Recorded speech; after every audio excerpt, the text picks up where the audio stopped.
Hello, I'm Isaac Hayes III, founder and CEO of Fanbase. Listen to what I'm about to tell you. The window to invest in Fanbase is closing. We've raised over $10.6 million of our $17 million goal.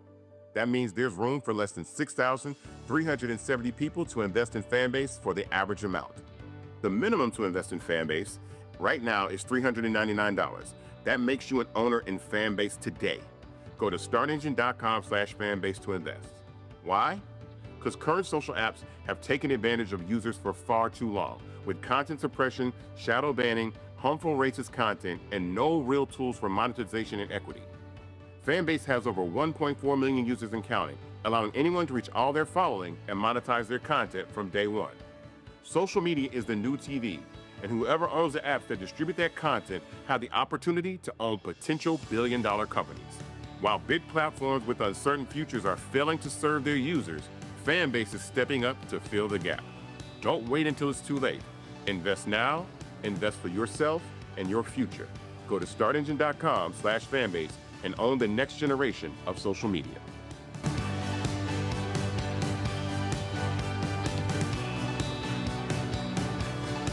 Folks, Black Star Network is here. Hold no punches. I'm real revolutionary right now. Support this man, Black Media. He makes sure that our stories are told. Thank you for being the voice of Black America, Roland. Stay black. I love y'all. All momentum we have now, we have to keep this going. The video looks phenomenal. See, there's a difference between Black Star Network and Black-owned media and something like CNN. You can't be Black-owned media and be scared. It's time to be smart. Bring your eyeballs home. You dig?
on the other side of change. We're talking sinners, we're talking the Met Gala, we are talking about Black and Asian solidarity just in time for AAPI Heritage Month, and we're talking with our brilliant friend Malavika Cannon. Nothing about these alliances is necessarily natural, except for the fact that we all are people who are trying to stay safe. Tune in only on The Other Side of Change on the Black Star Network.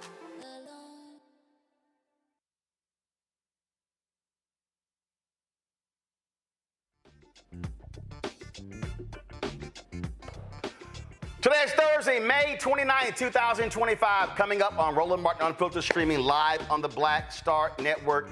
Explosive testimony rocks the courtroom in the Sean Diddy Combs trial. His former assistant takes the stand accusing the hip-hop mogul of repeated sexual assault. We'll get the breakdown from legal analyst Candace Kelly. A federal appeals court granted the Trump administration's request to temporarily pause a lower court ruling that struck down most of Trump's Liberation Day tariffs. Elon Musk is out. The billionaire walks away from DOGE. Yeah, but the reality is he's leaving because his stock price took a hit and his other companies are imperiled. Black international students are being caught in the crossfire of a changing visa system. We're talking delays, denials, and deep uncertainty. So we'll discuss that on the show with an expert. Plus, RFK drops COVID vaccine recommendations for healthy kids and pregnant women, and health experts warn another pandemic could be on the horizon. Also, the boycott against Target continues. I will reiterate that and explain on the show as well. It's time to bring the funk. I'm Roland Martin Unfiltered on the Black Star Network. Let's go. He's got it. Whatever the miss, he's on it. Whatever it is, he's got the scoop, the fact, the find. And when it breaks, he's right on time and it's rolling. Best believe he's knowing. Putting it down from sports to news to politics. With entertainment just for kicks, he's rolling. It's on go, roll, roll, y'all. It's Roland Martin, rolling with Roland now. He's funky, he's fresh, he's real, the best, you know he's Roland Martin now.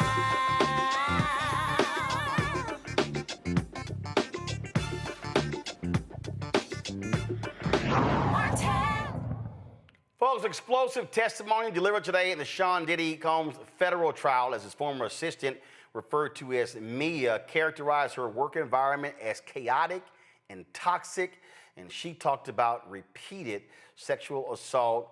It was unbelievable. Legal analyst Candace Kelly joins us now. Candace, what the hell happened today?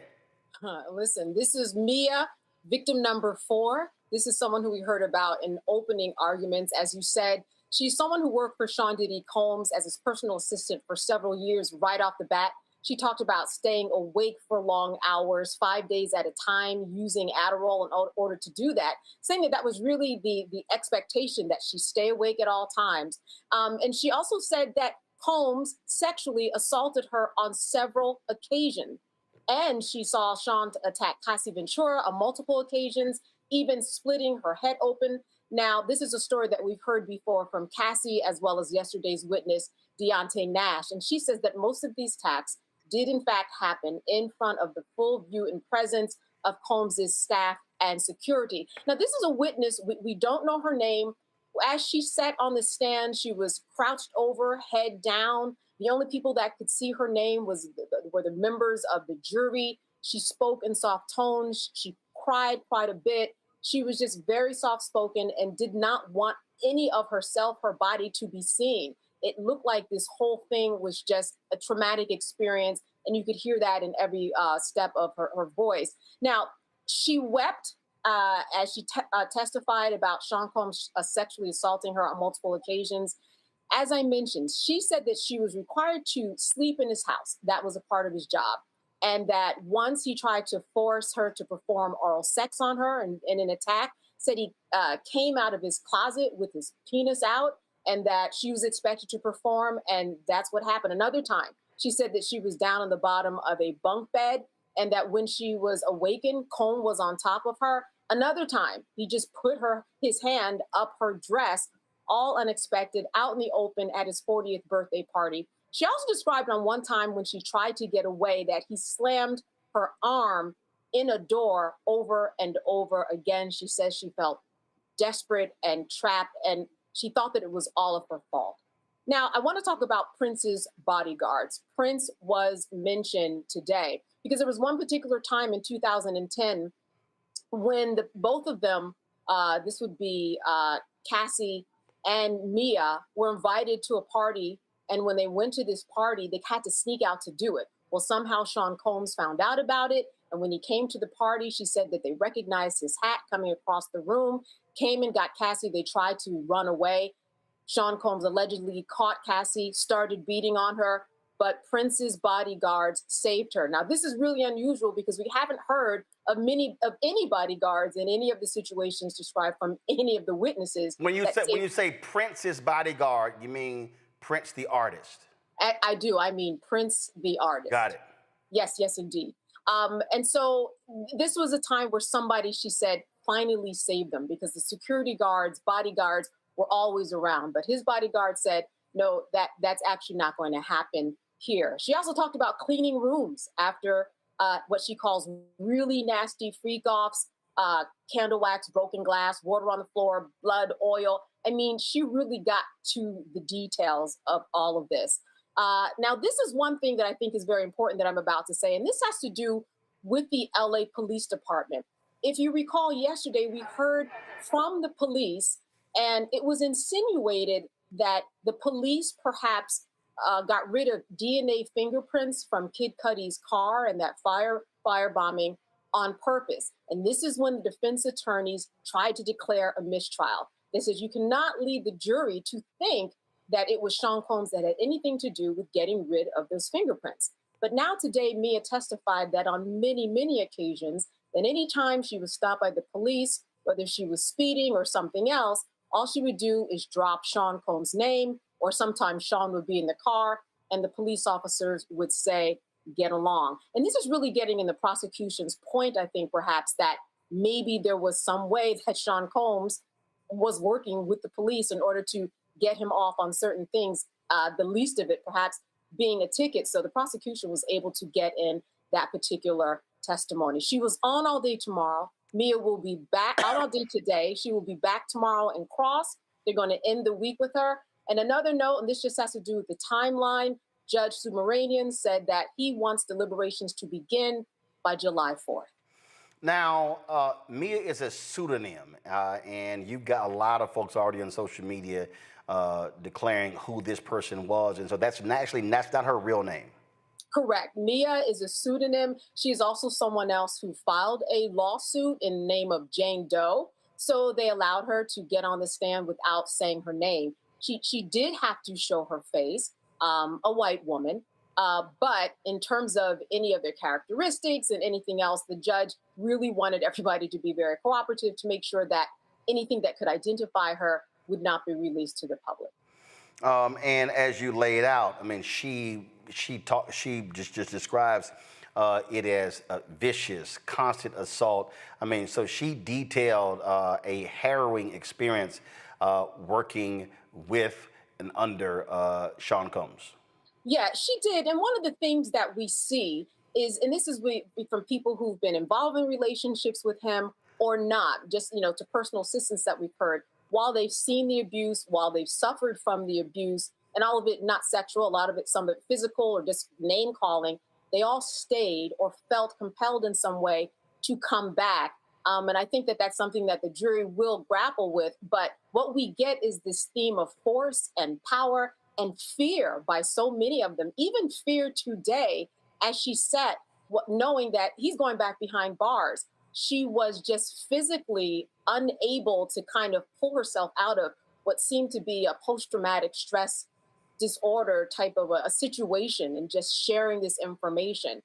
But these people, they did come back saying that, listen, this was Sean Combs. In the industry, in this type of industry, everybody knows each other. So they were all afraid that they couldn't get a job if he told on them and said, listen, you don't want her, because that's how powerful he was. He could stop you from getting another job. So the thread is that I just felt compelled to stay there. Plus, I was scared. And I also was sometimes scared that I would die, as we heard from Capricorn Clark this week. All right, then. We certainly appreciate it, Candace. Thanks a lot. All right, Roland. All right, folks, got to go to a break. We come back. A lot to break down right here in Roland Martin Unfiltered on the Black Star Network. This week on A Balanced Life with Dr. Jackie, we're talking all things faith, family, and fatherhood. Men step in and out of our lives in a variety of ways as fathers, uncles, cousins, and different ways in which we enjoy their company and presence, and in other ways when they get on our nerves. This week on our show, we'll be talking about what it means to be a father, how women can support the men in their lives, as well as how do we heal the wounds that we've had from poor conversation, lack of desire, and all of the other ways that we sometimes as women check out and cause our men to feel emasculated. That's all this week on A Balanced Life with Dr. Jackie. This is Reggie Rock Byford. You're watching Roland Martin Unfiltered, Uncut, Unplugged, and Undamn Believable. You hear me? All right, folks. Let's deal with the idiots at 1600 Pennsylvania Avenue. Okay? Trump's tariffs are back, at least for now. A federal appeals court just paused a lower court ruling that struck down that idiot's sweeping import duties, giving its administration a temporary win. The U.S. Court of International Trade ruled on Wednesday that Trump overstepped its authority by using emergency powers to impose tariffs on goods from China, Mexico, and Canada. However, on Thursday, a federal appeals court hit pause, reinstating the tariffs while both sides prepare their arguments due next month. The appeals court set deadline of June 5th for the plaintiffs to respond and June 9th for the government to reply. Now, this is, of course, kind of important. And what's hilarious, again, is you're really dealing with an idiot here. And someone who just in his mind, he thinks that we're going to make a ton of money off of tariffs, which is not going to happen. The idiot doesn't believe that the tariffs actually hurt the consumer. But then when he's talking about it, he's like, well, actually it does. And keep in mind, Jerome Powell, who heads the Fed, he told us last month that the tariffs of Donald Trump are going to hurt consumer prices. They're going to hurt the country. And these MAGA fools just keep believing the nonsense. This was the Fed chair just last month. How much of the higher inflation forecast for this year is due to tariffs? And since the policy path remains the same, are you effectively reading this as a one-time price level shock? Okay, so how much of it is tariff? So let me say that it is going to be very difficult to have a precise assessment of how much of inflation is coming from tariffs and from other, and that's already the case. You may have seen that goods inflation moved up pretty significantly in the first 2 months of the year. Trying to track that back to actual tariff increases, given what was tariffed and what was not, very, very challenging. So some of it, the answer is clearly some of it. A good part of it is coming from tariffs, but we'll be working, and so will other forecasters, to try to find the best possible way to separate non-tariff. You got all of that going on, and the problem that you have is, as I said, how stupid MAGA is, and what gets me is they love judges that agree with them. They hate judges that rule against them. That white supremacist Stephen A. Miller, who really is a miscreant in this administration. This fool actually, now his title is Deputy Chief of Staff for Policy and Homeland Security Advisor. I'm sure what this dumbass actually said.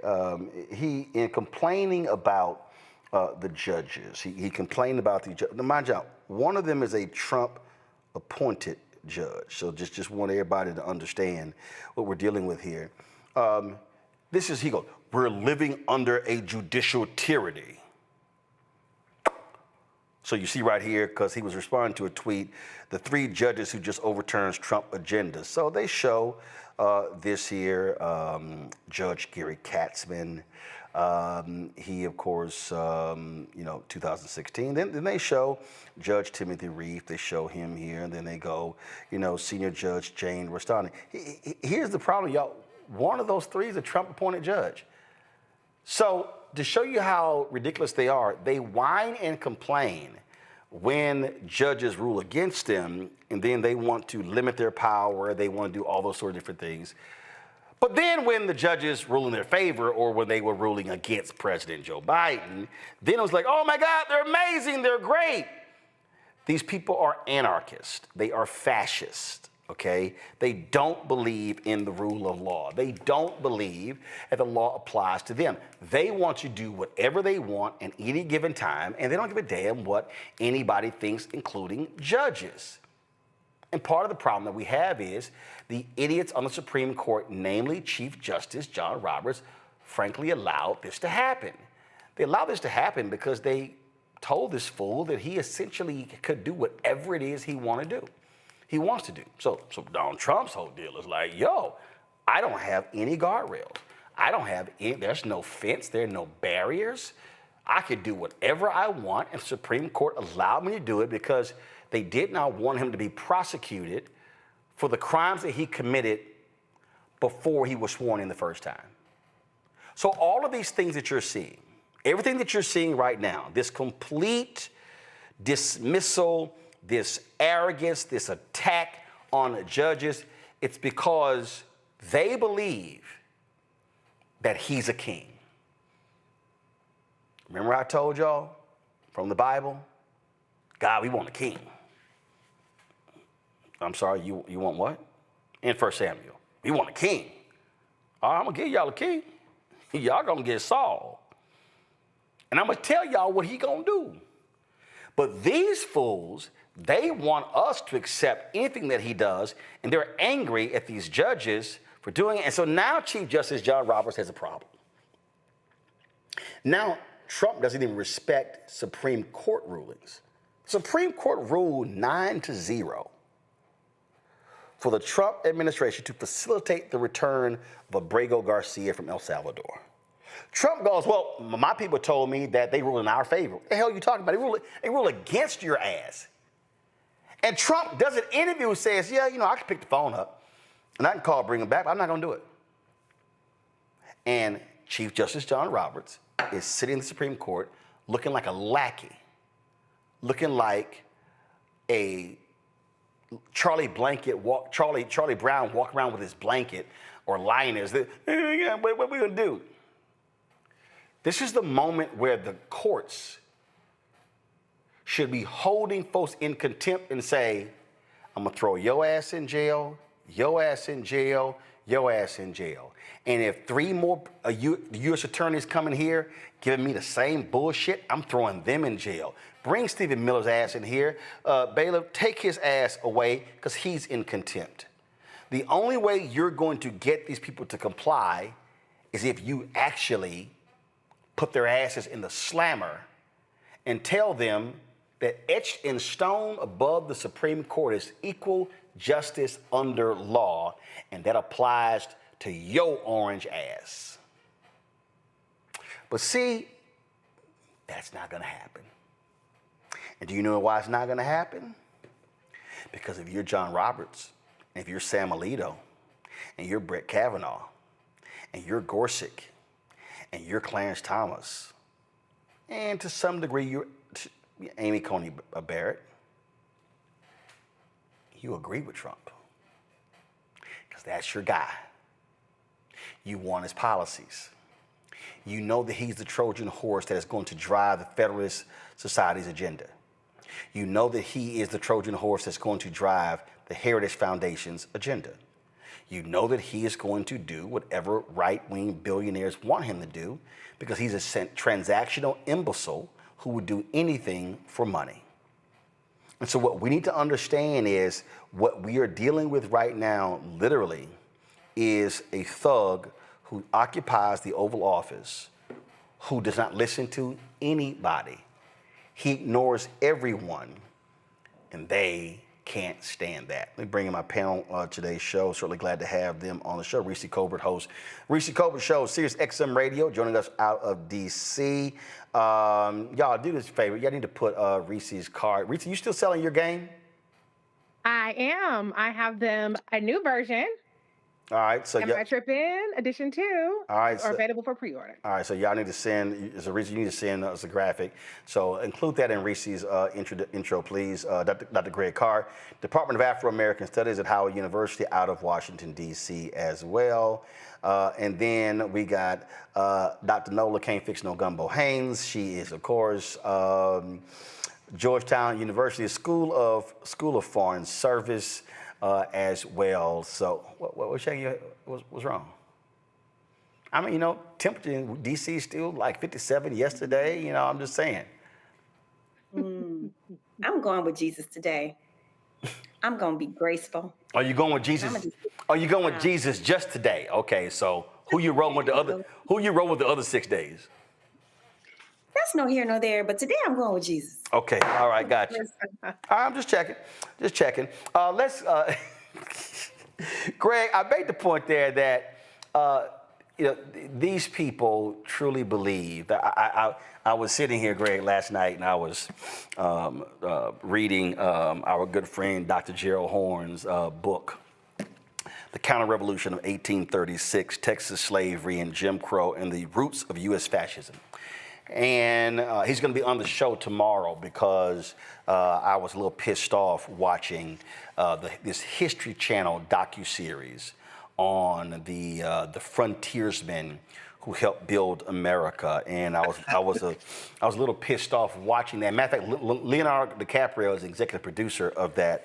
And I plan on getting a message to Leonardo DiCaprio that said, you should be ashamed of putting your name on anything that completely distorts and lies about American history.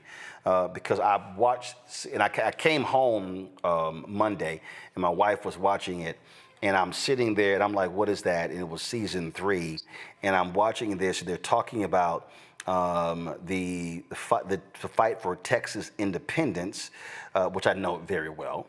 And I'm sitting there, and Greg, I'm sort of waiting to hear why they were fighting for, quote, Texas independence. Not one time did I hear slavery. Not one time did I, y'all, when I say not one time did I hear what the battle's over. Not one time did I hear why Santa Anna and the troops were there, and it was all about, how Davy Crockett, and they were fighting for Texas independence. No, they were fighting to steal land and for slavery. And so that's when I said, let's be sure to book Gerald so we can rip the History Channel for that travesty of a docuseries.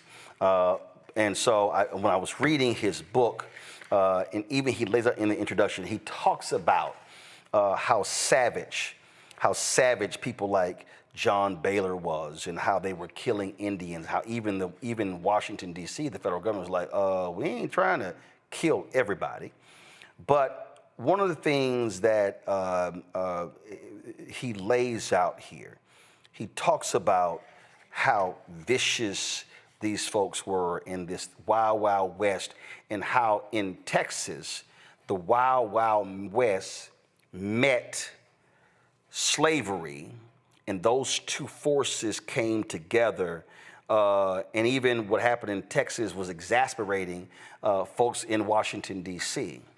And I say that because these thugs now occupying 1600 Pennsylvania Avenue, they literally are treating America right now like the savages were in Texas in the Wild Wild West, and how with the westward transformation of the country, how they were killing and maiming and destroying everything in their path to get what they want.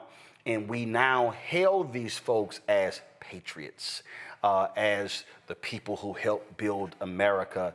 We don't want people to know the real story of how savage and decrepit they are. That literally, Greg, are these people right now in power. It is. It absolutely is. Something, Nola, you said last week when you were referring to not Christianity, not even Catholicism, but that kind of sect, that extremist, that Opus Dei sect. You think about somebody like Sam Alito, as you were talking, Roland, we can be reminded, as Gerald, I'm sure, will remind as you all have conversation about how Alito in oral arguments, I think it was around the Indian Child Welfare Act, it might have been the arguments in Brackeen versus Texas, where those white evangelical Christian, that couple wanted that Native American baby. He brought up the savage Indians. That's still their idea. They're on a crusade. These are crusaders. And Stephen Miller represents those crusaders. Elon Musk is a self-interested, self-involved capitalist, ruthless global capitalist. And so you see him now saying, listen, I couldn't buy the election in Wisconsin. My rockets are blowing up out the sky. I'm not selling Teslas in Europe. I'm getting ready to be ruined. I'm getting the hell out of here, deuces. And beefing with the true believers like Steve Bannon. And as you said, that decrepit Stephen Miller, they are absolutely loose in the world. But, the checks are there, because what we're facing now is a real threat to the continuing criminal enterprise called United States of America. And we know the business of America is business. Yesterday's Financial Times, Edward Luce, writing on the op-ed page, coined a new term. He called it the moron premium. He opened his op-ed and he said the name's bond, treasury bond, because that's the only force that has been able to stop Donald Trump so far. Now that is a push and pull. You're absolutely right. We saw what happened today with the courts, the Court of Appeals for the Federal Circuit. That is a court that has only existed since 1982, when legislation put together a merger of the Customs and Patent Appeals Court and the Appellate Division of the U.S. Court, which deals with basically everything, including tariffs in terms of trade. So that's a new court, relatively speaking. Jerome Powell met with Trump today and is like, yeah, I'm not moved by you ranting and raving. The only thing I'm worried about, and he says this publicly, he said that I'm worried about analysis made solely on careful, objective, non-political analysis, because the name's bond, treasury bond. This idiot tax, this moron premium could collapse the U.S. economy. And so even as, yes, the appeals court said, we will halt you from doing these tariffs for now, to allow you to appeal, another federal judge, George Contreras, blocked Trump from collecting tariffs from a couple of Illinois toy importers.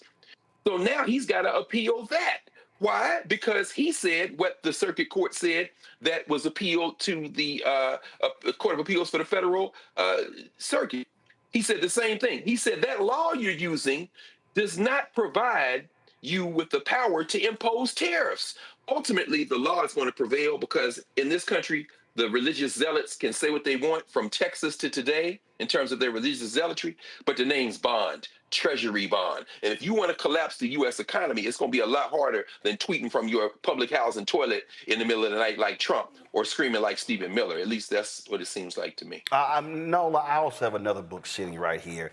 It is called Black Radical, The Life and Times of William Monroe Trotter by Carrie K.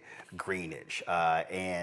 The reason I hold this up because William Monroe Trotter was a trailblazing black journalist who owned a black newspaper in Boston. And he was so hardcore that racist President Woodrow Wilson threw him out of the White House because he dared to challenge Wilson on his racist policies. I bring that up because this is a moment that we have to be operating where truth tellers are talking about what's happening and put it within a historical context. The idiot that occupies the Oval Office is truly, truly in love with another particular president by the name of Andrew Jackson. This is a lecture that was with the Organization of American Historians. And this is what they lay out here. It says the lecture description. And I don't use president before Donald Trump.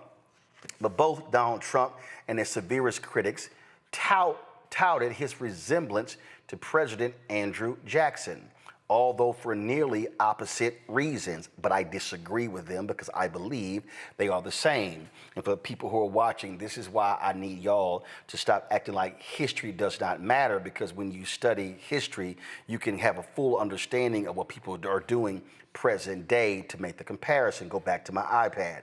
It says, while the president and his acolytes celebrated Jackson's swaggering nationalism and insurgent populism, opponents condemned his chauvinism, xenophobia, bigotry, and racism. Yes, we could literally substitute Donald Trump for Andrew Jackson.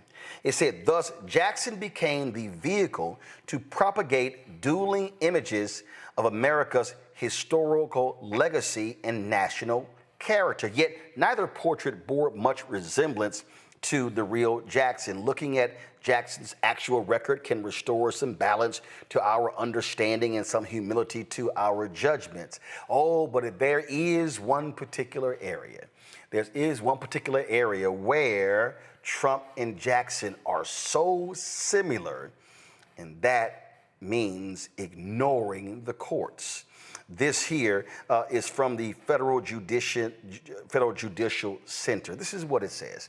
In two notable 19th century cases, Worcester versus Georgia 1832 and Ex parte Merryman 1861, presidents took no action to enforce Supreme Court rulings under circumstances where many argued that they were obligated to do so. In Worcester, the court found in favor of Samuel Worcester, a missionary living among the Cherokee Nation who had been jailed for refusing to take an oath to obey the laws of Georgia. In an opinion written by Chief Justice John Marshall, the court held that the Cherokee constituted an independent political community to which the state of Georgia could not apply its laws. Accordingly, the court declared all Georgia law regulating the Cherokee, including the law under which Worcester was prosecuted and laws providing for the redistribution of Cherokee land, to be unconstitutional, and ordered the Superior Court of Georgia to reverse the conviction. And this is where it is like Trump. The Georgia court refused to follow the Supreme Court's direction. I don't have the vote. Greg, you may know what it is. If so, let me know. But I'm going to try to look it up when Nola speaks. It said, and Georgia's governor vowed to defy the court as well. So here you have the Supreme Court of Georgia and the governor of Georgia both saying, the hell with the highest court of the land and their particular ruling. Back to my iPad. It said President Andrew Jackson, who took no action to force Georgia's compliance, was denounced by those who believed the president was obligated to enforce a Supreme Court ruling against a recalcitrant state. While the story that Jackson remarked, quote, John Marshall has made his decision, now let him enforce it, unquote, is apocryphal, the quotation is believed to have first appeared in an 1864 book by newspaper publisher Horace Greeley. He wrote in a letter to a friend that the court's decision was, quote, stillborn, and that the court was unable to, quote, coerce Georgia to yield to its mandate. So what happened? Cherokees were forced off their land. That is known as the Trail of Tears. Donald Trump, Nola, loves Andrew Jackson. Last time he was there, he hung his portrait in the Oval Office because Andrew Jackson said, the hell with the Supreme Court ruling. I'm going to do what the hell I want to do. And that's how we got the Trail of Tears. And this is what this man is doing when it comes to Abrego Garcia. He does not care about due process. He does not care what the courts say about tariffs. He does not care what the courts say about DEI. He does not care what the courts say about shutting down the Department of Education. In their mind, it's the same as Jackson. This court is stillborn. I can do what the hell I want. Absolutely. And from the first Trump administration, I don't know if people remember this, but when he invited Native Americans to the White House, there is a picture of Native Americans standing right under the photo of Andrew Jackson. I remember it.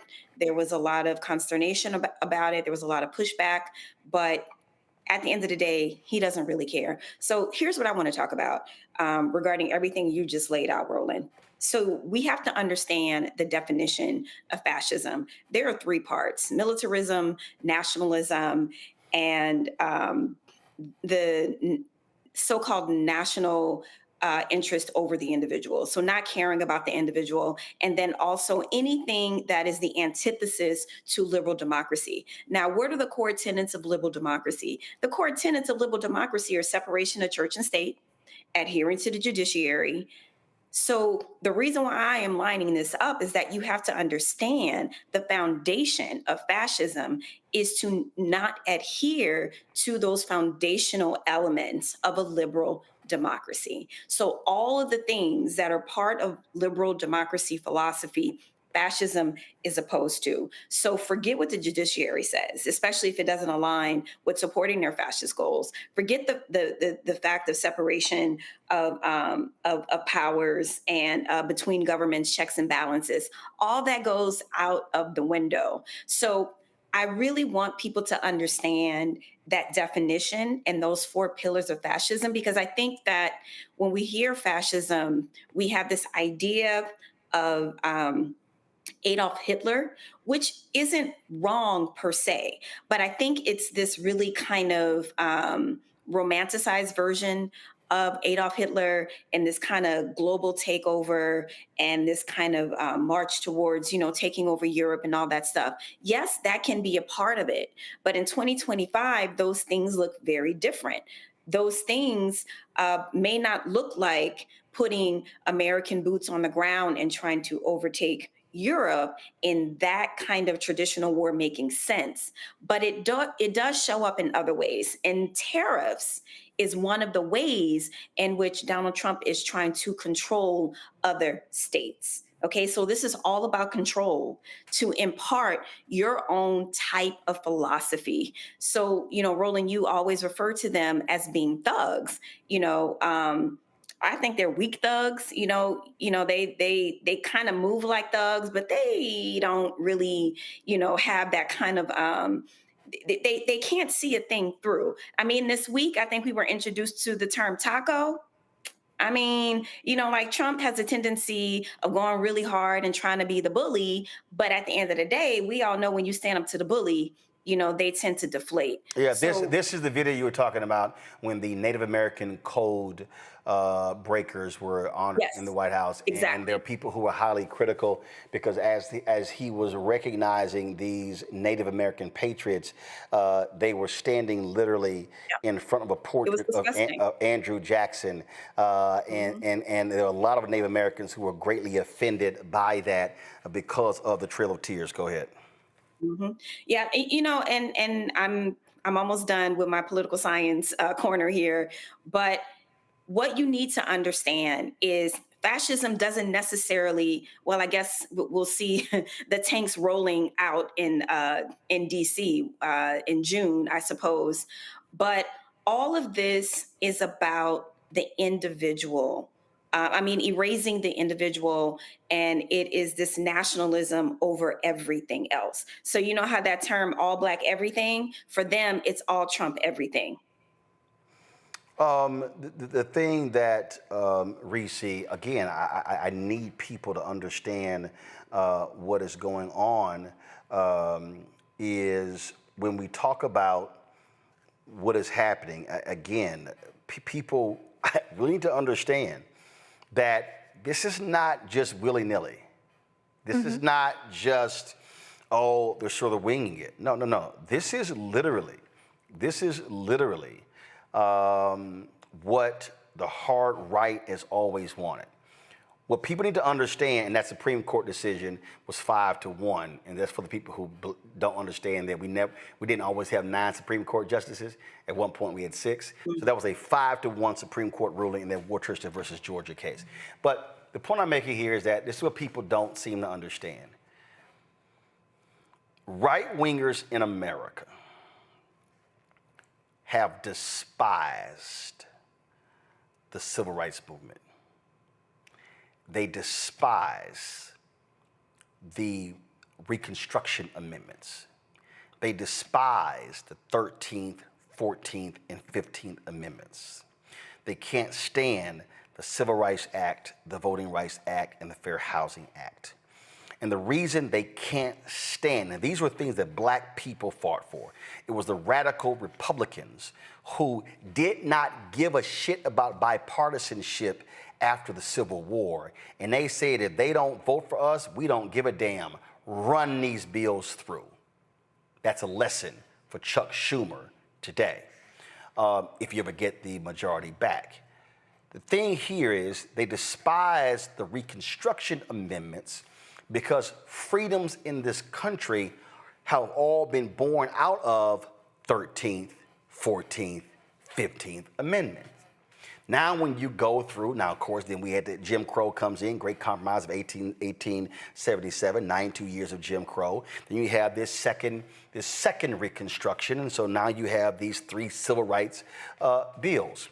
The Civil Rights Bill, people don't understand, the 1964 Civil Rights Act, you had that racist Judge Smith out of Virginia who thought putting women into the bill was going to doom it, and in fact, it got more votes.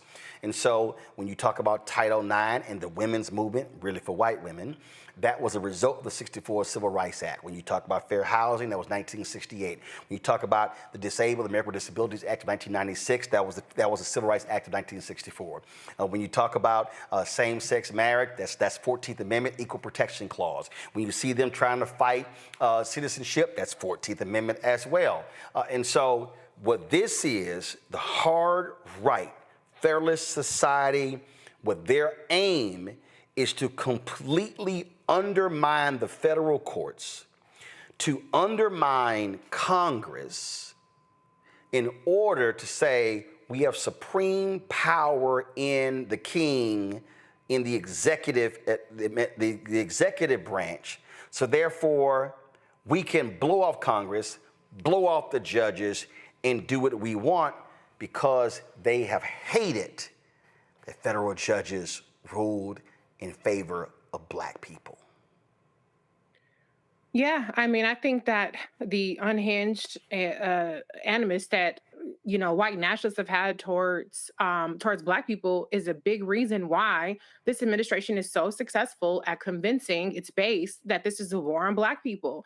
When the reality that this is going to much more drastically impact white people than anybody else. This big, beautiful, ugly ass bill, if you ask me, is going to be very detrimental to red states. This tariff policy is killing manufacturing. It's killing small businesses across the country. What they did with USAID to try to stick it to who they thought was just Africans and Middle Easterners getting aid is killing MAGA farmers. And so this animus and this racism and this white nationalism is only serving to make the people like Elon Musk, who is unceremoniously out of the White House supposedly now, and Jeff Bezos and all of them billionaires richer. So, I think that what we're going to see now is we're going to see some sort of punishment. The chickens are coming home to roost.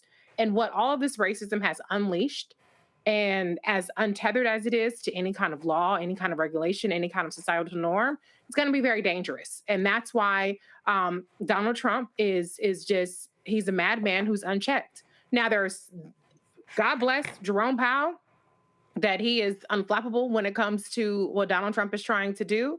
But we're seeing the implications of having an unhinged, erratic, illogical economic policy with this global tariff policy that is, that a court finally said is unconstitutional, but has already been blocked from that attempt to block Donald Trump from implementing this. So I think we're going to see really, really drastic implications of this beyond a bathroom bill, beyond the 0% of athletes who trans athletes who can no longer perform. We're going to see a radical remaking of this society, the economic conditions of this society, the educational conditions, and unfortunately the health conditions of people in this society, all because people wanted to be racist and xenophobic and sexist. The thing here, and again, there's a reason, Greg, I'm trying to walk through this. Because let's just be honest, you're not going to get these real conversations on mainstream white media because they're focused on the latest stupid, crazy thing that this idiot actually said. We talked about this on yesterday. The reason, and this is for all of the simple Simon black people who only think that, it's about Trump, I'm having money in my pockets, not understanding the larger game. Understanding that it was a charade for him to pardon Larry Hoover, knowing full well he will never get out of prison because of what's happening in Illinois. And so now you got black folks, oh man, Trump pardoned Larry Hoover, Trump pardoned NBA YoungBoy on his gun charges, and not realizing that they don't give a damn about folk voting because this is why. Yesterday, we talked about how the Trump Department of Justice is suing North Carolina. This is the headline on Fox News' website. DOJ sues North Carolina over voter rolls. Here's the key. The Department of Justice sued the state of North Carolina and the North Carolina State Board of Elections on Tuesday for allegedly failing to maintain an accurate voter list. They claim that they are violating the 2002 Help America Vote Act. Let's be real clear. Republicans never gave a damn about the Help America Vote Act. And what people need to understand is, because you might be asking, well, Roland, I don't understand what the big deal is with North Carolina. Here's why.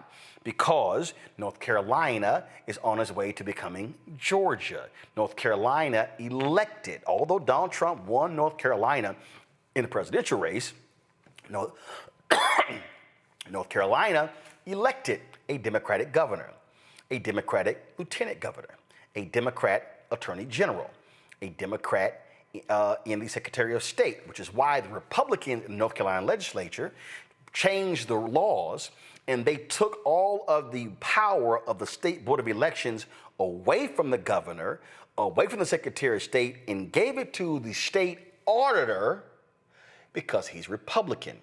Now, for the folks at home who are going, well, I still don't understand, it's because there's a guy named Tom Tillis who's on the ballot next year. Who is Tom Tillis? He's the architect of the voter suppression laws that North Carolina put in place after Obama won North Carolina in 2008 by 14,100 votes. He's up for re-election next year. They are scared to death that he is going to lose re-election. So they're scared that Ossoff will get reelected in Georgia and that they'll win North Carolina. They could have won North Carolina last time if Cam Cunningham had not been cheating and doing it during the campaign and lost by 3 points and got busted for it, but that's neither here nor there. They know what's going on. North Carolina in the Black Belt in East North Carolina, if Democrats had any sense whatsoever, they'll be pumping massive amounts of resources to turn black people out. You could actually flip that state. So I need people who are not paying attention to understand that the Trump DOJ is trying to weaponize the Help America Vote Act because they want to wipe hundreds of thousands of people off the voting rolls in North Carolina, in Georgia, and in other places to make it easier for them to win. That is why they are doing this. Greg, you're on mute. Okay, thank you, Roland. And one day, maybe one day soon, maybe not, but one day for sure, the true story of the election of 2024 will come out, and we'll see how voter manipulation, voter suppression, and other tactics were used in addition to voter suppression and disinformation to deliver the vote at the top of the ticket.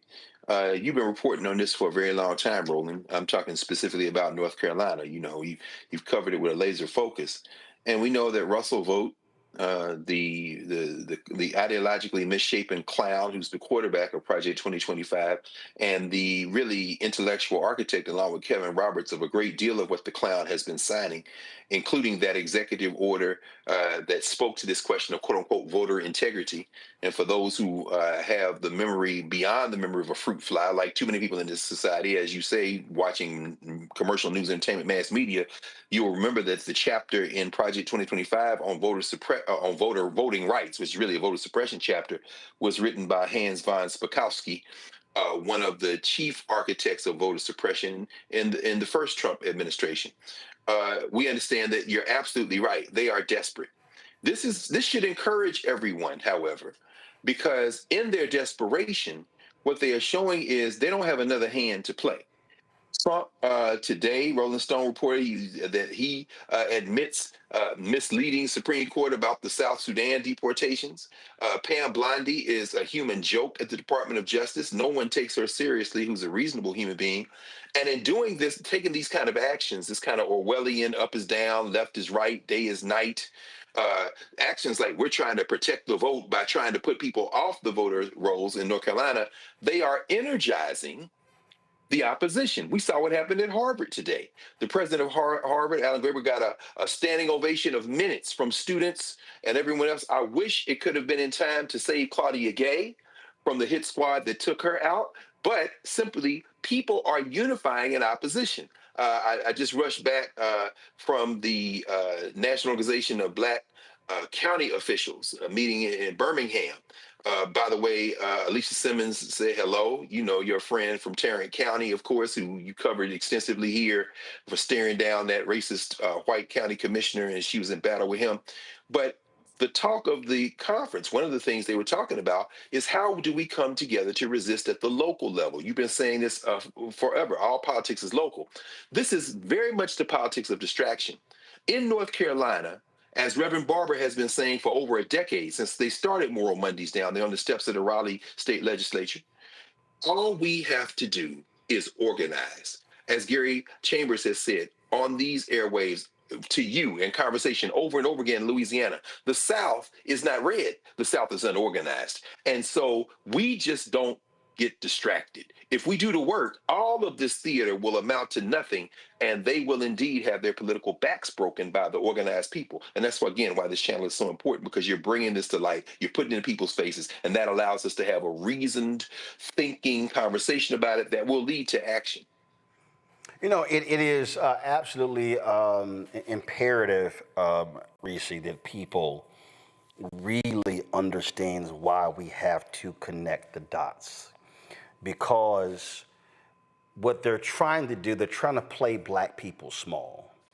They're trying to say, oh yeah, we're gonna put a couple of coins in your pocket. But while you think that we're doing that, and we're actually not, we're gonna completely eradicate this entire infrastructure over here.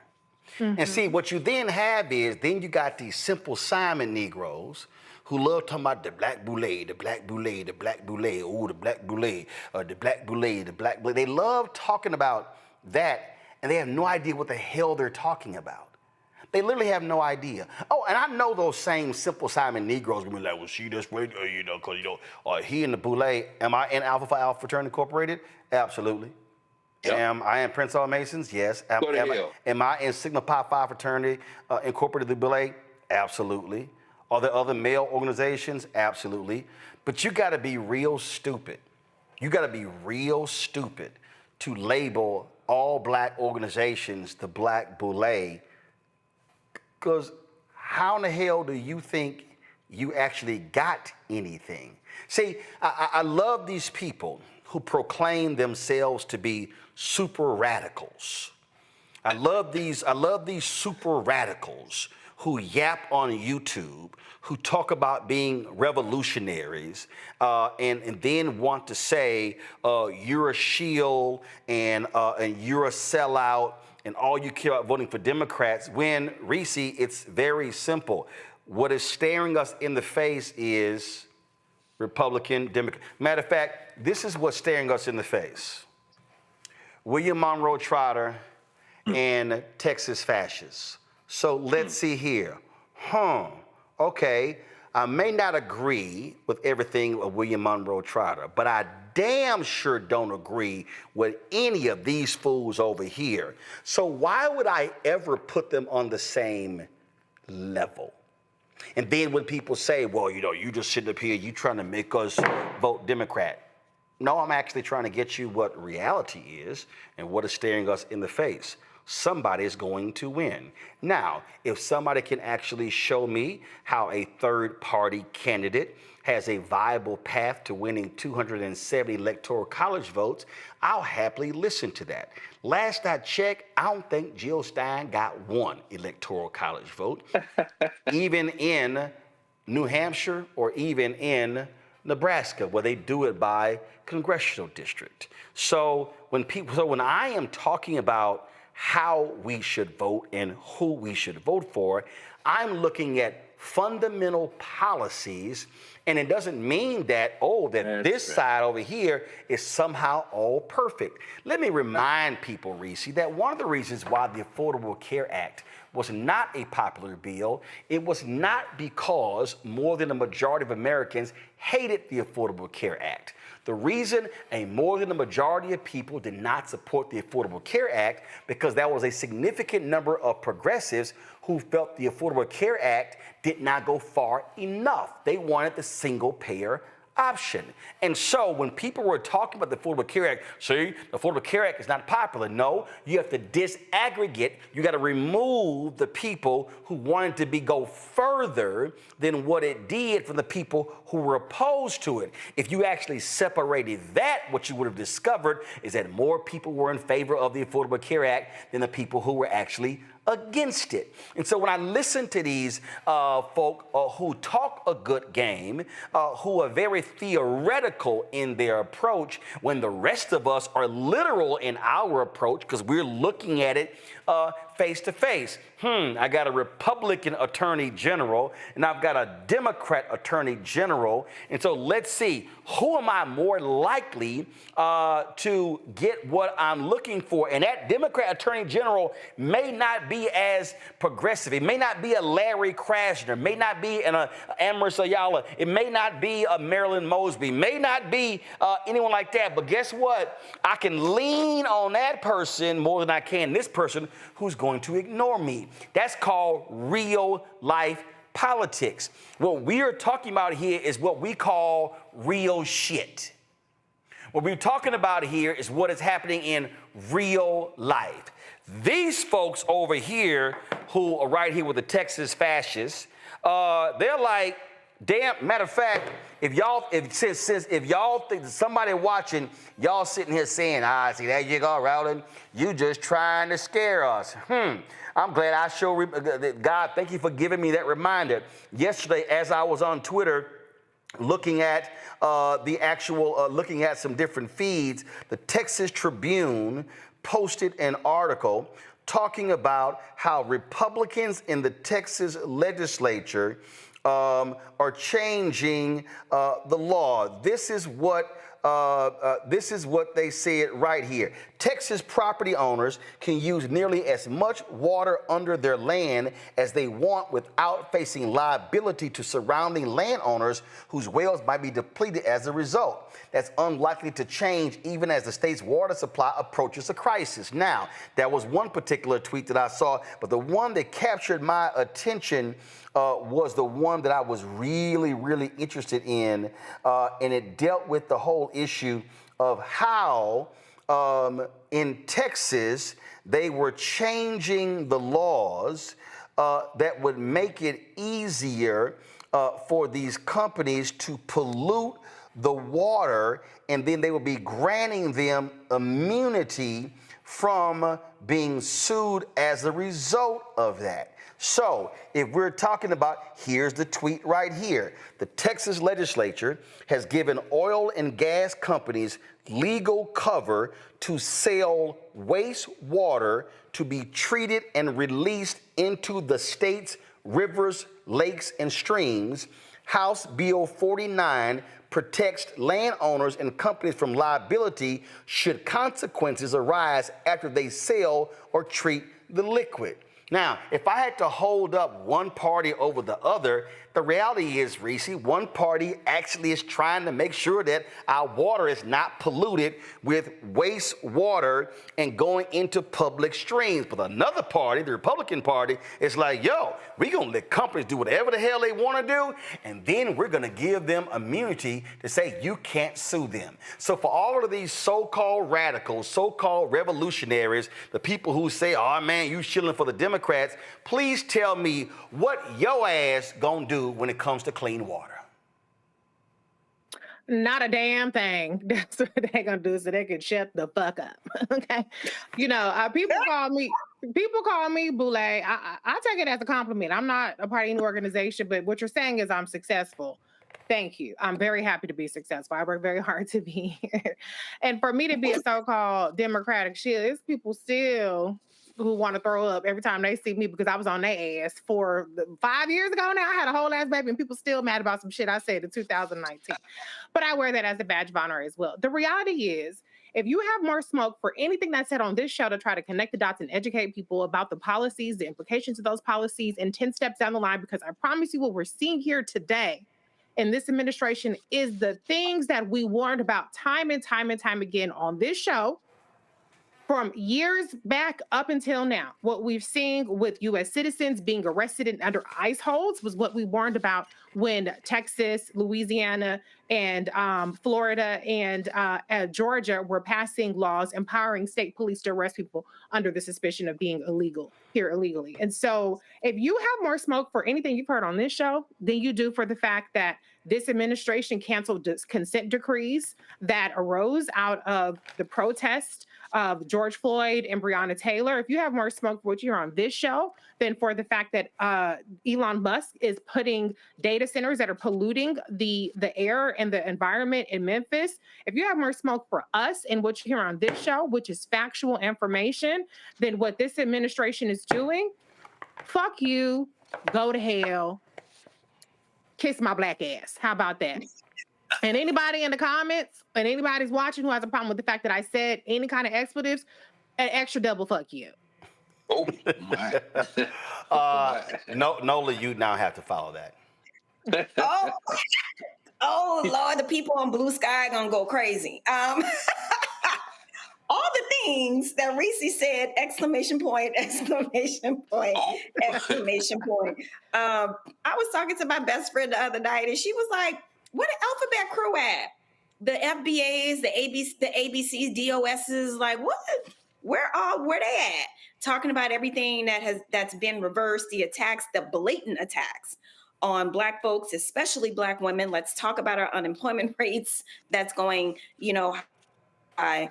Like, I'm glad that you brought up the issue around water, because the first thing that I thought about was the environmental rollbacks, especially in a part of the world where I'm from. There's been a combination over the years between oil spills and these different regulatory fights over, where people fish and where they actually make their living. One of the things I would fight with some of my cousins who actually kind of subsisted on, some of those, fishing. They made their living, fishing. Like, why would you support a party and a person who doesn't care about environmental protections, who doesn't care about regulation? It makes no sense. Right. And so what's really interesting about this argument is it is very clear, Roland, like you rolled out, there's a party that cares about people and there's a party who does not care about people. It really is that simple.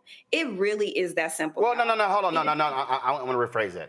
That there are a lot of members of a party that care about people. But there are some Democrats that don't care about people, and those are the people that should be targeted. And so again, this is the reason. You always interrupt me. No, I'm interrupting you because I believe the distinction is important because it cannot be blindly in terms of party. There are some people with a D in front of their name who need to be defeated. And so I don't agree with that. I don't disagree with that. So, but I believe it's important for us to make the distinction so people understand that we're not offering a blanket immunity or cover for anybody with a D. We're saying that if you have a D in front of your name, we expect you to do some things on behalf of the people and not corporate interests. Go right ahead. Now that I am able to finish my thought, thank you very much. After you have gone to a linguistic chiropractor and you've now had an adjustment. Oh, Lord. The policies speak very clearly that are for the people, which is my point about policies, not necessarily specific people. The policies speak very clearly about being for the people, which is my point, Roland Sebastian Martin. And yes, you have to hold people accountable, but you have to look at the policies. You have to look at the policies that don't care about what you got going on in your everyday life. And let's go back to the definition of fascism.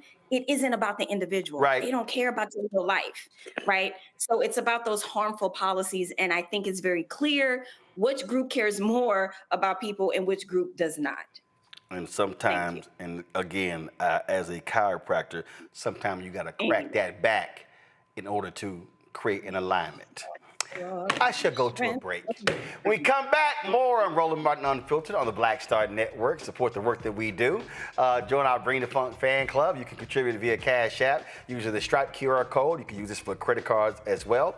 And of course, you want to send your check and money order, make it payable to Roland Martin Unfiltered, P.O. Box 57196, Washington, D.C. 20037-0196. PayPal, R Martin Unfiltered. Venmo is RM Unfiltered. Zelle, Roland at RolandSMartin.com. Roland at RolandMartinUnfiltered.com. And yes, Nola, my middle name is Sebastian, named by my daddy, and it's a damn good name. I'll be back. This week on the other side of change. Mass incarceration, Trump administration is doubling down on criminalization, and how it is profitable. And there's something really, really perverse about saying that we need to put people in cages in order for other people to have jobs. Like, that is not how our economy should be built. Only on the other side of change on the Black Star Network.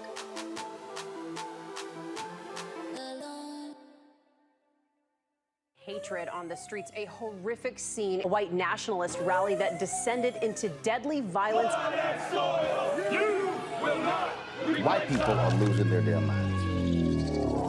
As an angry pro-Trump mob storms the U.S. Capitol, We're about to see the rise of what I call white minority resistance. We have seen white folks in this country who simply cannot tolerate black folks voting. I think what we're seeing is the inevitable result of violent denial. This is part of American history. Every time that people of color have made progress, whether real or symbolic, there has been what Carol Anderson at Emory University calls white rage as a backlash. This is the rise of the Proud Boys and the Boogaloo Boys. America, there's going to be more of this. Here's all the Proud Boys, guys. This country is getting increasingly racist in its behaviors and its attitudes because of the fear of white people. The fear that they're taking our jobs, they're taking our resources, they're taking our women. This is white fear.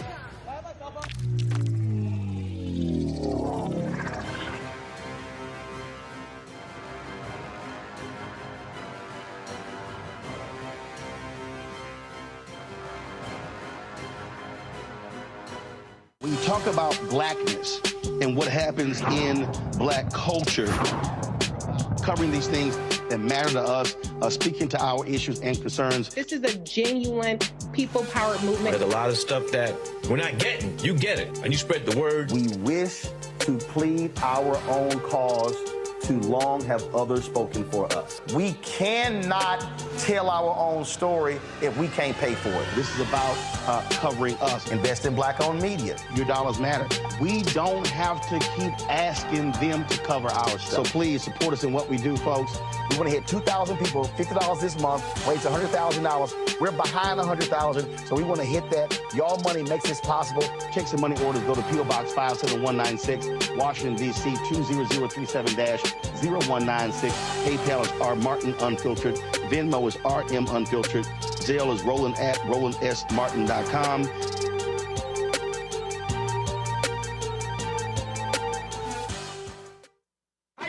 name is Mark Curry, and you're watching Roland Martin Unfiltered.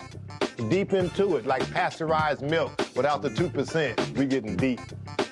You want to turn that shit off? We're doing an interview, motherfucker.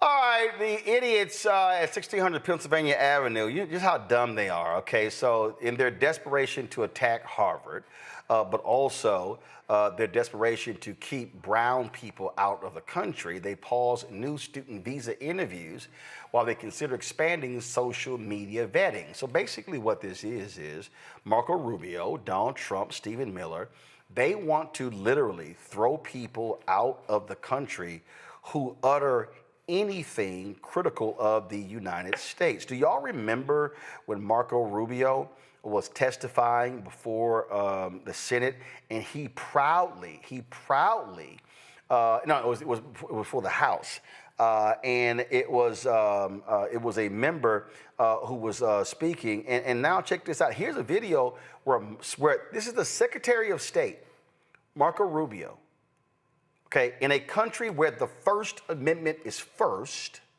is saying, you criticize Israel and you a student visa, you can't stay here. Listen to this.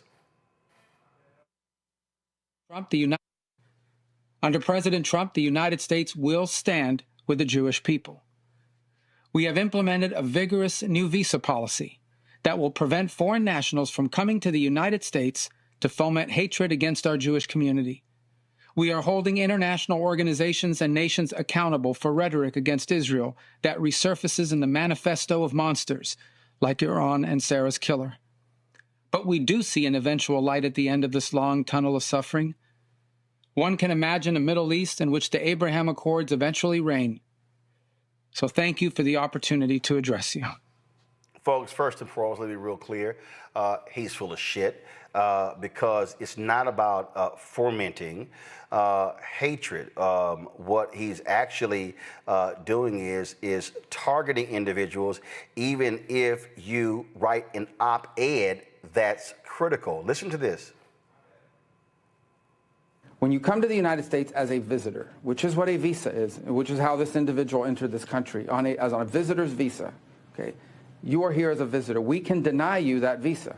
We can deny you that if you tell us when you apply, hi, I'm trying to get into the United States on a student visa. I am a big supporter of Hamas, a murderous, barbaric group that kidnaps children, that rapes teenage girls, that takes hostages, that allows them to die in captivity, that returns more bodies than live hostages.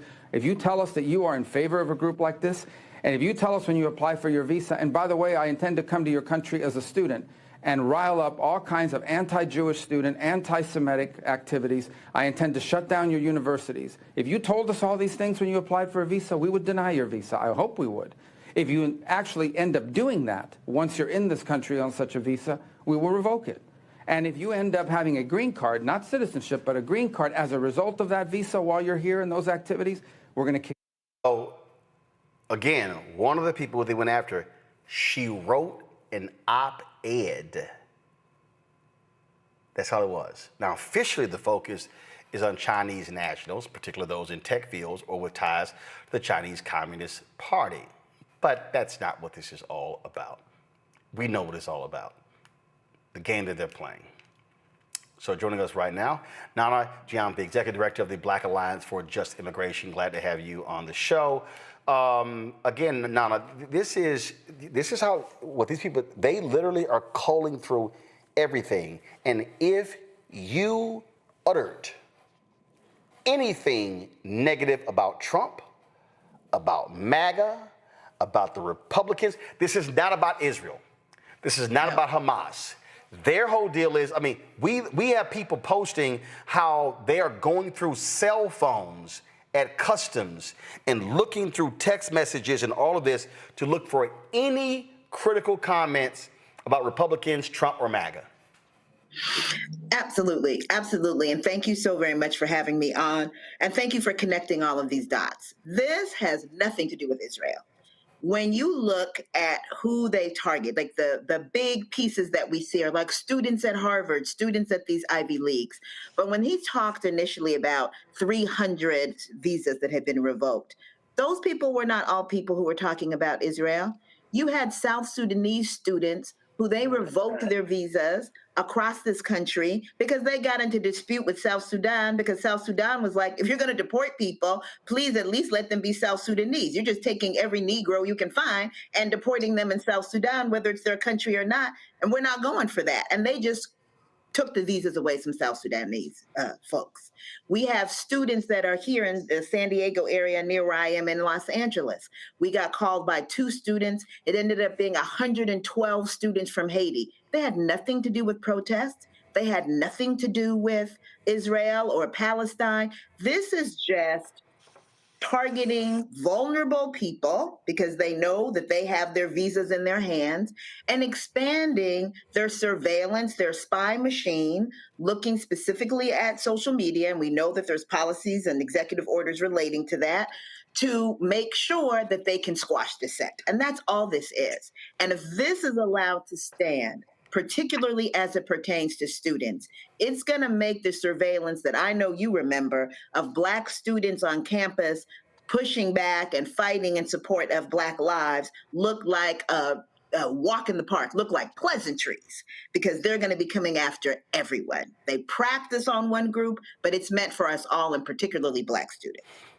And so again, we have to be extremely vigilant. And so you hear Rubio saying, supporting Hamas and fomenting dissent against Jewish Americans and against Israel. But as you said, that's not what's happening with the Sudanese? That's not what's happening with the Sudanese. That's what's happening with all of these people whose visa interviews have been paused.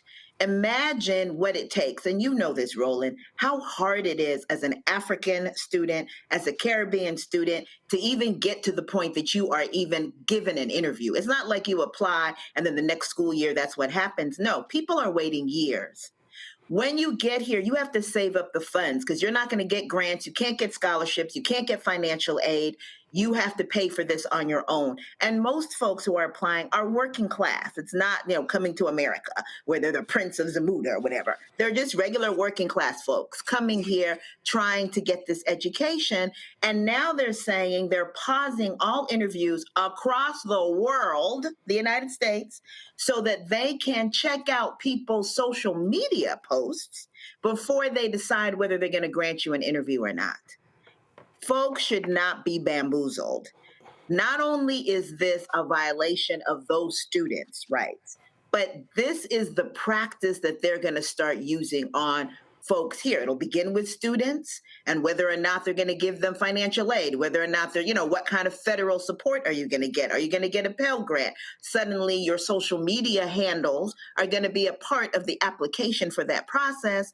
And then we know that it's going to start extending from there until it just becomes a mandate that in order to get a job, in order to go to school, in order to get benefits, that you've got to turn over and let Big Brother know whether the king is being besmirched in any of the posts or any of the chats, any of the emails that you may be sending, which is your First Amendment right to do, even as an international student, as a visitor, in any capacity, regardless of citizenship in this country. Questions from the panel. Nola, you're first.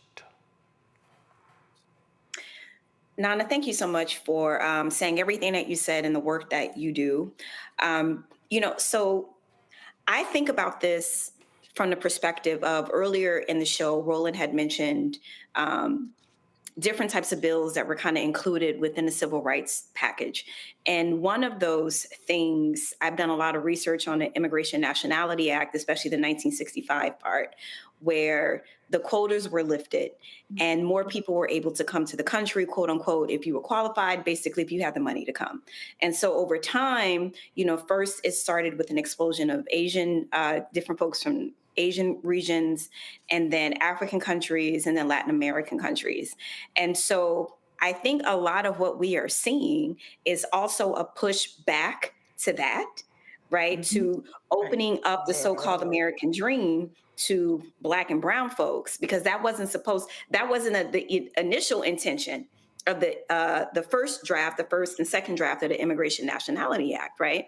So as we are seeing all of these pushbacks against everything that came out of the civil rights package, this is also included, but it's not talked about as much.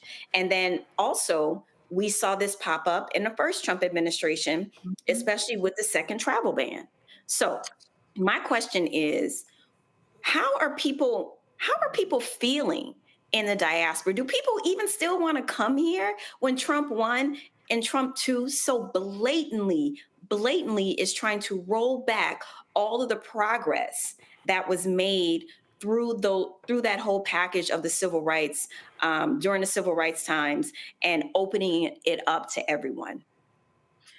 So, I mean, people still want to come to the United States. They're very concerned about coming to the United States, right? And so, you have a couple of things that are happening that are causing, in particular, Black international students to come here. One of the things is that because of the way that the United States has engaged in our countries, right, our home countries, and the rest of the West, we don't have those universities. We don't have those medical schools. So a third of the Black people that are in this country are in the field of the medical field, and so many, for example, Haitians. But Haiti, because of U.S. foreign policy with respect to Haiti, because of France's actions with respect to Haiti, Canada, etc., it doesn't have the medical schools if you want to go to medical school for you to do that in Haiti. So yes, people are looking particularly at those countries that have done so much damage to our home countries to say, look, we're going to go, you're right, where our profits are going that you're taking from us. We're going to go where our people have gone that you stole from us. We're going to go and reconnect and, build those relationships there. And so people want to do it, but they're very clear about the fact that you're Black people, right? We're Black. We're not some other kind of thing just because of our nationality. And it's always been different for us. It's never been the same to be even a Black Brit coming into this country as it is a white Brit coming into this country. It's always been different. So we have kind of that muscle already, but certainly I think it's important for folks to understand exactly what you said in terms of the connection with civil rights and immigrant rights, because immigrant rights is in fact a racial justice issue that squarely deals with Blackness and migration.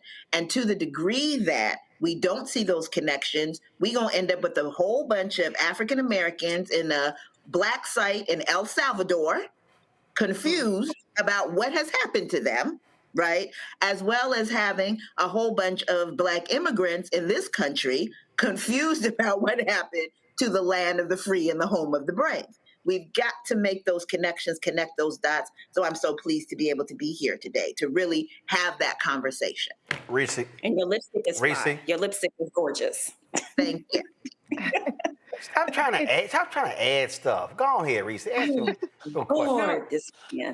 It's always good to be with you on this program because, to my point earlier, our conversations with you on this program have been warning about the connection, to your point, between racial justice issues and immigration justice issues. I want to cover a little bit more about the South Sudanese part.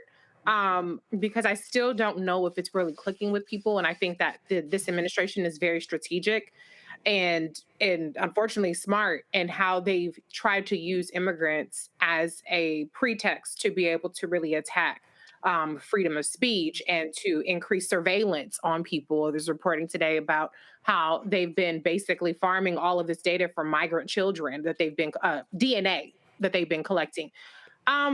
To the last point you made about how sooner rather than later, we'll probably see Black people who are American-born U.S. citizen Black people in Black sites. Can you just talk a little bit more about what you've seen in terms of kind of the tea leaves you've seen and the policy that you've seen with this administration talking about wanting to deport homegrown people, about their sloppiness and who they've targeted in terms of people who don't have criminal records, but who've been in the crosshairs of different law enforcement actions that have landed them in trouble with immigration? Because I feel like people are a little bit complacent because they hear immigrant and they think, well, I'm a U.S. citizen. But we've seen a sloppiness with this administration where if you don't have due process, you can be rounded up as these ICE agents are walking around in military gear in Tallahassee now, and Martha's Vineyard, rounded up and find yourself in South Sudan. So if you can linger a little bit more on that point about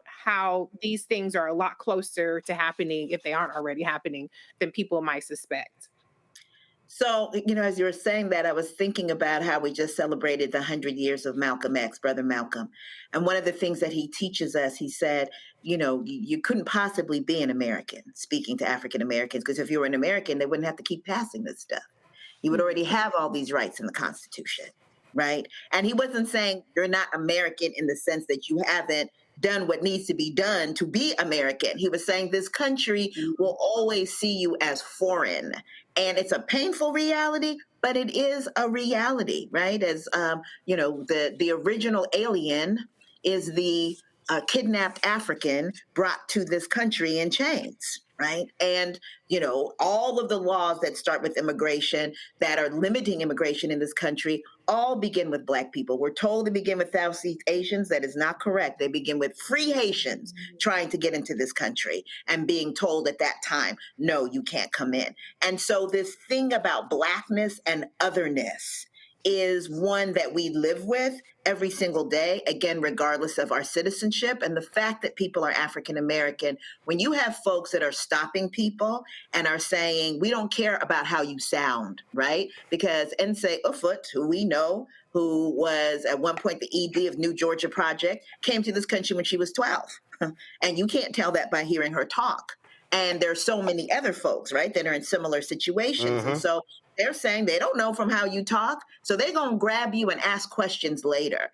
They are now saying that they mistakenly, and we know that's a lie, but let's put that to the side, mistakenly took Kilmar Abrego Garcia to El Salvador, that he should not be there. And yet he is still there. And so the fact that you should not be there is not enough for you to be brought back to this country once they decide that they're sending you away. And they are making plans. They're in talks with Djibouti. They were in talks with Libya. They were in talks with Rwanda. Roland, we got to talk to some of these African leaders because they're losing their minds too. They're in talks with these Central and South American countries, right? To see where can we pay you to hold folks? And we will be sitting right next to each other, side by side, foreign-born Black people like me who are the children of foreign Black people, and Black people who are African-American once these folks do what they do if we don't stop them. Greg. Thank you, Roland, and thank you, Sister Nana, for your work. And I'm glad you brought that last point up. We know that the Black Star scared the hell out of Eisenhower and Kennedy and Nixon, that Kwame Nkrumah coming here and raising at the United Nations the question of Pan-Africanism and African solidarity is one of the reasons that Africans in the United States were able to make the advances that we were able to make. And that really leads me to the question I have for you. Even as we see Donald Trump and his white racist friends in their death bleed, we know that white supremacy is dying, and we know that this is going to be a painful death. The painful death. What do you see on the horizon in terms of a post-American global order? What are some of the alternatives to coming to this criminal enterprise for students? We saw what happened today at Harvard, as I mentioned earlier, the ovation for the president of Harvard standing in solidarity. I think there are going to be some unintended consequences in terms of global solidarity movements. Hopefully that will reawaken Pan-Africanism among Africans here in the United States and internationally. We know Paul Kagame is on the take. He's been on the take for quite some time in Rwanda, so we would look to nothing for him, even as his rhetoric of Pan-Africanism should poison his mouth for him trying to even gesture in that direction, given what he's done and what he will do. What do you think of the possibilities of a post-American global order? And how should we be thinking about solidarity movements globally as African people to help us in this moment? So thank you for that. I mean, one of the things that we talk about is we know that the system as we know it is falling. And that certainly in that process, I'm not cheering it on. I'm never going to cheer on the building falling on people because there's people that are in it, right? Absolutely. But it's happening, whether we're cheering, not cheering. Obviously, the system as we have it now is not one that I would set up. I think that there's a lot that needs to be done and there's a dismantling that needs to happen. I wish we could do it in a more orderly manner, but it's just the nature of what we're dealing with. It's going to happen in a manner that's not orderly. What are we building for the other side, right? I mean, earlier you all were talking about Palestine, and you think about Palestine, the Congo, Cameroon, Sudan, all of these countries in which wars are happening, and people are building for the other side. People know that some people are going to survive, and what's on the other side of this.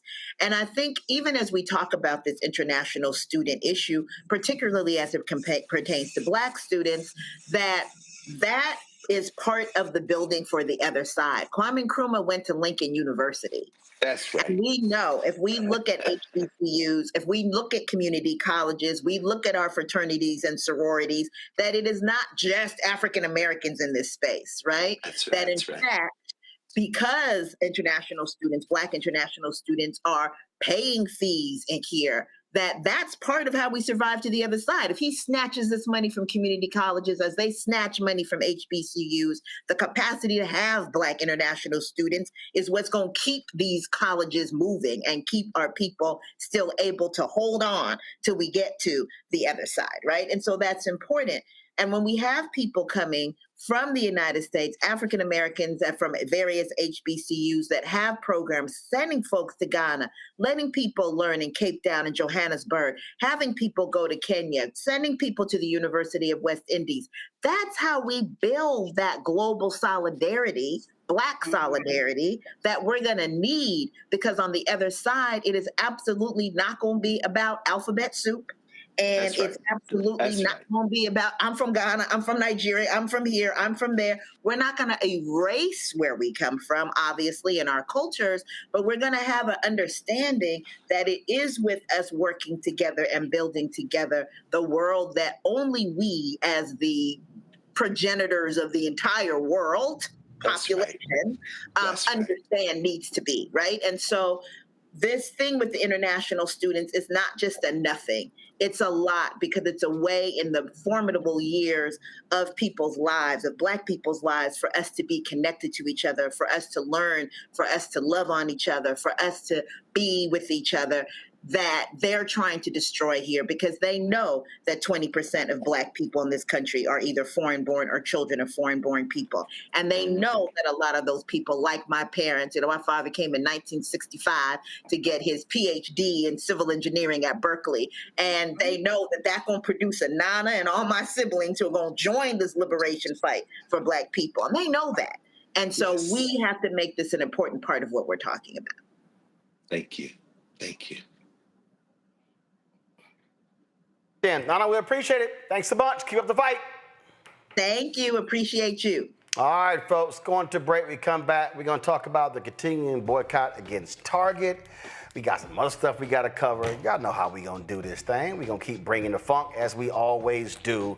And let's see what crazy thing Nola got to say next.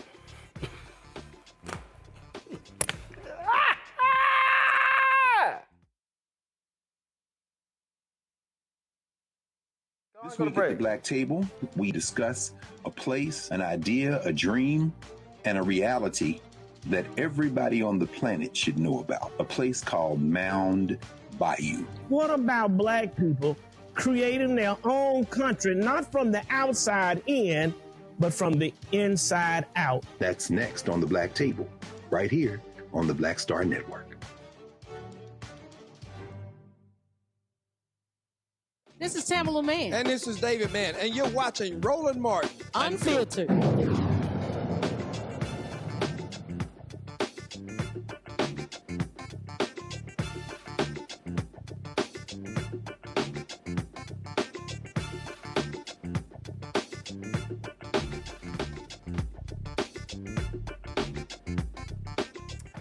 Akron, Ohio, the man who ran over and drugged a man in the gas station parking lot is out on bond. 41-year-old Thomas Felber is charged with one count of felonious assault for running over an unnamed 50-year-old person. The gruesome short video is circulating on social media. We want to warn y'all that it's no audio, but it's quite disturbing. Officers who responded to the scene say Felber first assaulted the victim before getting into his vehicle, striking the man and dragging him through a nearby parking lot. The victim was transported to a local hospital where he remains in critical condition. Felber was arraigned on Tuesday morning. He is currently out on a $50,000 bond. His case now goes before a grand jury for possible indictment. Yo, that's crazy. But you got some people who are crazy like that. Harvard University finally giving up some ownership of some of the earliest known photographs of enslaved people of African descent. These images feature a man named Renti and his daughter Delia, who were photographed in 1850 without their consent. A Harvard scientist commissioned these photographs to promote racist theories. After a 15-year fight led by Tamara Lanier, who traced her lineage back to Renti, Harvard has agreed to return these particular photos to the International African American Museum in Charleston, South Carolina, where Renti and Delia were enslaved. Lanier accused Harvard of exploiting her ancestors' images for profit and prestige. Now, for the first time, descendants will gain control over these historic images. I mean, this stuff is really important, Greg, because what we're seeing with the National Museum of African American History and Culture, the International Museum in Charleston, and other smaller museums around the country, there's a massive amount of Black history that is in places we know nothing about. And frankly, this to me is akin to Eastern European Jews reclaiming stolen artifacts during Nazi Germany's reign. Yeah, I think it's a accurate comparison you're making there, Roland. Harvard has never been a complete friend to African people. The Harvard Law School, in the last couple of generations, if memory serves correctly, finally abandoned their coat of arms, their shield, which kind of has a racist overtone. You know, John Harvard plantations. Well, if you read Craig Stephen Wilder's book, Ebony and Ivy, he talks about the racist origins of many of the Ivy League schools. So, yeah, it's important. And you make that comparison. I think it's an apt one. The whole question of repatriation has really seized the global African imagination. It's good that you had Nana on just before this, because you're seeing this demand all over. You're seeing it in Nigeria and Benin for the return of artifacts and the return of the Benin bronzes. The British Museum said, we're not giving them up or whatever. But in Senegal, you're seeing things being returned to Senegal from France. Not enough, but some. And here in the United States, Lonnie Bunch, the Secretary of the Smithsonian, overseeing the transfer of pieces back to Nigeria. And then Nigeria saying, for the time being, they can remain on loan in the United States. You're seeing this, and these photographs, which are going to Charleston, and I haven't been yet. I don't know if any of the three of you have been. I haven't been. Okay, very good. And I'm just raising it because, you know, Jim Clyburn worked for many years on that. So many people in South Carolina. That museum in Charleston is going to be important. It's part of our growing network of museums around the country dedicated to telling the story of African people globally, not just here in the United States. And it really is finally a fight about memory. That's what this fight over the Smithsonian is about. That in part, although the big part too was getting the information out of the Copyright Office and other things out of the Library of Congress. But for the racists, getting Carla Hayden out of that seat, which I think should not be a done deal. They should definitely go and dispute that. That's the Library of Congress, not the Library of the Presidency. But it really is about attempting to continue to narrate us as figments of the white imagination. We're pushing back, and we're seeing victories like the one that you just narrated today. Well, we also are seeing, we saw what took place, the lawsuits and the settlements recently when it comes to Henrietta Lacks and her sales in the advancement. And so again, this is a nation that has greatly profited from the free labor and the exploitation of people of African descent. And guess what? We want our shit back. Period. And listen, the thing about it is, it's unfortunate that they have to be dragged kicking and screaming. These motherfuckers are shameless. You should be trying to make amends and repair the damage that they did. Harvard,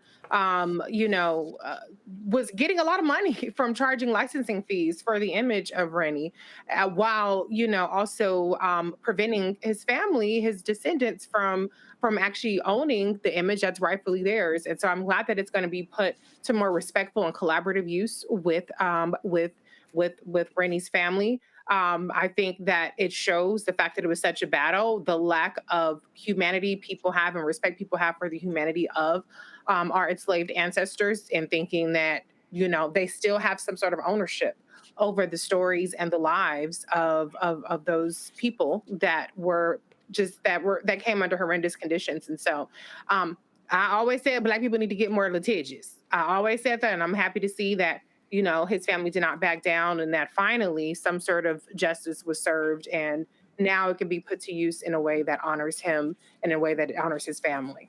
I say this all the time. I love that particular scene, Nola, from Malcolm X, when the cop goes, "Okay, break it up. You got what you wanted." "No, I'm not satisfied." Yeah, 1000%. And, you know, this is, you know, I want to point out, this is global theft. One of the things that I do, whatever country I'm in, the first thing that I do is go to a museum. And I cannot step into a museum without wondering, is this in partnership or is this a theft, right? In addition to all of the stuff that has been stolen from many of our ancestors here on this show, I also want to go even farther back. One of the things that I cannot stand to see in Italy of Egyptian wares that they have in Italy. And I can't help but to wonder, is this theft or is this in partnership? So when I saw that we were going to talk about this specifically with Harvard, I've seen it.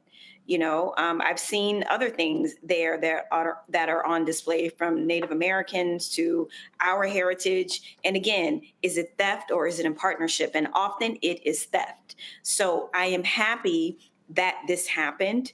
And then, you know, also Harvard, you know, Harvard's in the news right now in a way where, you know, Reese did this really great with the receipts about how it's understandable that Harvard isn't this sympathetic kind of institution that you want to ally with. But right now, what it's standing up for is an important thing. So was it in Harvard's best interest to settle this? Probably. It's not a good look, right? And especially after they put the kibosh on the Descendant of Slaves program that was also at Harvard University. So, you know, they're in a momentum right now of positive media attention. So I don't know if that's the reason why they did this. Perhaps it was just coincidence. As a security person, I don't know if I believe in coincidence. I'm just happy that they did it. And I also hope that people follow suit around the world, because it's not just a US problem. The amount of that cultural theft around the world, typically when it comes to Black and brown civilizations, is out of control. So I hope this sets some sort of precedent to make sure that, you know, the acknowledgement that, hey, we have this, we may not have this, you know, through the most legal channels, but we want to acknowledge that we have this, and how can we honor where it came from? I think this is an important cultural conversation, especially, you know, folks like me, where I love art. I genuinely love art. And it's hard to step into some of these places knowing that so much of culture and history been illegally. Let you break up? Illegally? I break up. Anyway, I'm done. What? I was like, you just stopped. I said, I agreed. Like, I can't. Okay, so I can't agree. I don't trust it. I can't agree with the statement. I'm done. I don't trust it. I don't trust it. What you mean you don't trust it? I was saying, Something else is coming. Something else is coming. Something else wasn't coming. That was trying to tell you to hurry your ass up. Exactly. I didn't stop you. That is called. So let me explain to you. Let me tell y'all something. Nola gonna send me a text talking about I can't wait till I get my own show. See, you gonna learn. See, Nola, you gonna learn when you get your own show. When somebody going too damn long. I'm trying to tell you, when you get your own damn show, and when somebody going too long, and you ain't trying to cut them off, you're gonna be like, mm-hmm. And then if they ass keep going, you're gonna be like, mm-hmm. Then if they keep going, you gonna be like, gotcha. See, it's like a thing. See, Reese, no. See, Reese, you got your own radio show. You know, it's like a cue you give. You like, mm-hmm. And it's like, does he ever interrupt you? And then with somebody, yes, like, okay. And then like, yes, but shout out to, because Nola, you have a new show, so go ahead, Thank Nola, you, plug your Reese. show. Thank you. Okay. You got a new show. What's your show? My show is called Nightcap through the Persist Network. Thank you very much. The what? What's that? No, seriously, explain to people what it is. So, what is it? Video? Is it audio? And where is it? It's on Instagram Live through the Persist Network. We are a group of women. We were formerly Women for Harris, and then we turned into the Persist Network. And we do different things. We do rapid response, we do local advocacy, and then we also have a media wing. And so the first two shows that came out of Persist is my show, Nightcap, and Katie Fang's show called Wait a Damn Minute. Okay, we ain't talking about Katie Fang. We asking you what time? No, stop adding extra. I said explain your show. Stop adding extra shit. What time is your show, and where can somebody watch your show? This man don't give me a moment's rest. As I was about to say, you can find my show on a Persist Network on Instagram Live Tuesdays at 8 p.m. Eastern Standard Time. Thank you. Thank you, Reese. And Reese is going to be on next week. Okay. Somebody in the chat said Reese don't play on her show though. See, Reese be like, no, she don't. Reese be like, yeah, it's going too damn long. Wrap this shit up. Okay, just letting y'all know. So yeah, you gonna know. Matter of fact, so since you got a new show, Nola, when you gonna invite a brother on your show? I just said. So we're still debating if we're gonna have men. So let me check how many people on your show last week. Oh. I mean, I'm just saying. I mean, I kind of got a few followers. I'm just saying, But hey, that's good. I mean, it's all ain't no thing. Y'all want to have no. I want my show, Foreign and Domestic, on the Roland Martin Network on Black Star Network. I'm just saying, Foreign and Domestic would be a good show, but whatever. I turned in that whole treatment. Oh, okay. You did? You turned it in? You called me out for. You turned it in? Okay. All right. I'm gonna pull that up. I'm gonna take a look at it and see what it's all about. I'm gonna see what it's all about. All right. Let me get back to my show instead of I'm fooling with Miss Can't Fix Gumbo. I told y'all this was gonna happen. A federal judge in California is now permitting Trump prosecutors to reduce the charges against a deputy sheriff who viciously beat a black woman as she was recording them stopping someone. This is the video right here, okay? This cop was convicted of a felony in an excessive force case. Well, guess what? U.S. District Judge Stephen Wilson chose to be gutless and ruled that the newly appointed U.S. Attorney in L.A., Bill Asaley, can offer Deputy Trevor Kirk a misdemeanor plea deal. This decision comes 2 months after Kirk was convicted by a jury of a felony for pepper spraying and assaulting J.C. Houston, an unarmed woman, responding to an alleged robbery at a Lancaster supermarket in 2023. Asaley's decision to offer Kirk this extremely rare post-conviction plea deal led to the resignation of several federal prosecutors this month. Since the charges are now downgraded, Kirk will be able to continue his career in law enforcement and retain his right to own a firearm. That's beautiful. And that's for all the people who said Oh yeah, ain't no difference between Kamala and Donald. Go ahead, Greg. You were making a point. No, I think it's. I often will say it's beautiful, and I get misinterpreted.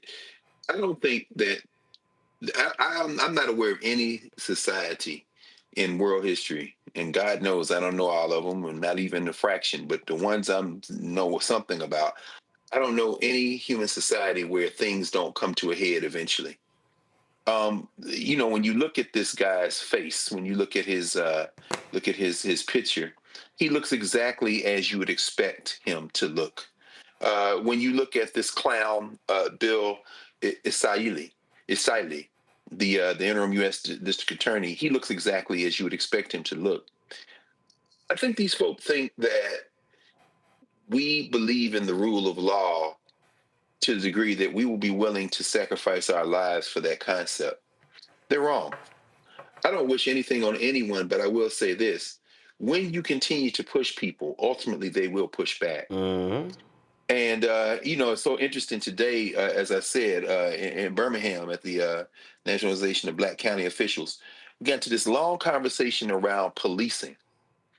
And it's very interesting to hear retired police women, police men, talk about the pressures that police are under. My good friend Tammy Sawyer, you've been in conversation with, who is the clerk there in Shelby County, municipal clerk, talked about the Tyree Nichols case, of course, as you've talked about many times with the family, with the lawyers, and everyone else. Ultimately, do you know what group will look at things like this and be like, you've made us less safe? Think about Black police officers on the force who are trying to do the right thing. And when this happens, that makes them less safe. Think about non-Black police officers who are racists, who think that somehow this will make them emboldened to do more atrocities, and some of them will, but that's why they don't get out of their cars in Southeast DC at nighttime. This is why they don't patrol parts of Harlem and Brooklyn at night. Ultimately, you're making people who are in law enforcement less safe with things like this, you feckless clowns. And so I'm not happy about that, but I think that ultimately karma is going to work a great deal of this out if world history teaches us anything. And y'all always got to be real careful when y'all go places, because I got eyes and ears everywhere. Tarrant County, Texas, right there in Fort Worth, Commissioner Elisa Simmons was with Greg. And so she sent me this photo, them at the conference. And so, wow. I got eyes and ears everywhere. They were singing your praises all over the conference, though, Roland. They were singing your praises, brother, for real. Shout out to Brother Kevin, everybody. Man, there's so many alphas in there. But yeah, it was listen, seriously, this network, the importance of this network, I saw it on display today. These are the officials. The mayor, of course, of Montgomery was there. The good brother Stephen Reed, LA County Commissioner. I mean, so many people. At the end of the day, these are the people who have the most control in terms of government and the ones who intervene for us, as they were talking about today. All politics are local. And if I heard it once, I heard it more times than I can count. The love, the admiration, the appreciation for the Black Star Network and for Roland Martin, because, that's what's going to keep us out of the abyss, is having our people be informed. So I'm not surprised. You do have eyes and ears everywhere. That's for sure. Well, I just need people to understand, again, why what we do matters. And we joke and we have fun and all that sort of stuff. But I'm telling y'all, what is a massive failure for us is when we don't have our own information sources, and then we were hoping somebody else can cover us and things along those lines. And so I just keep trying to tell people that. I'm like, don't sit here. And what's also important, like, so for instance, I told y'all we were talking about what's going on. So this, let me show you this here.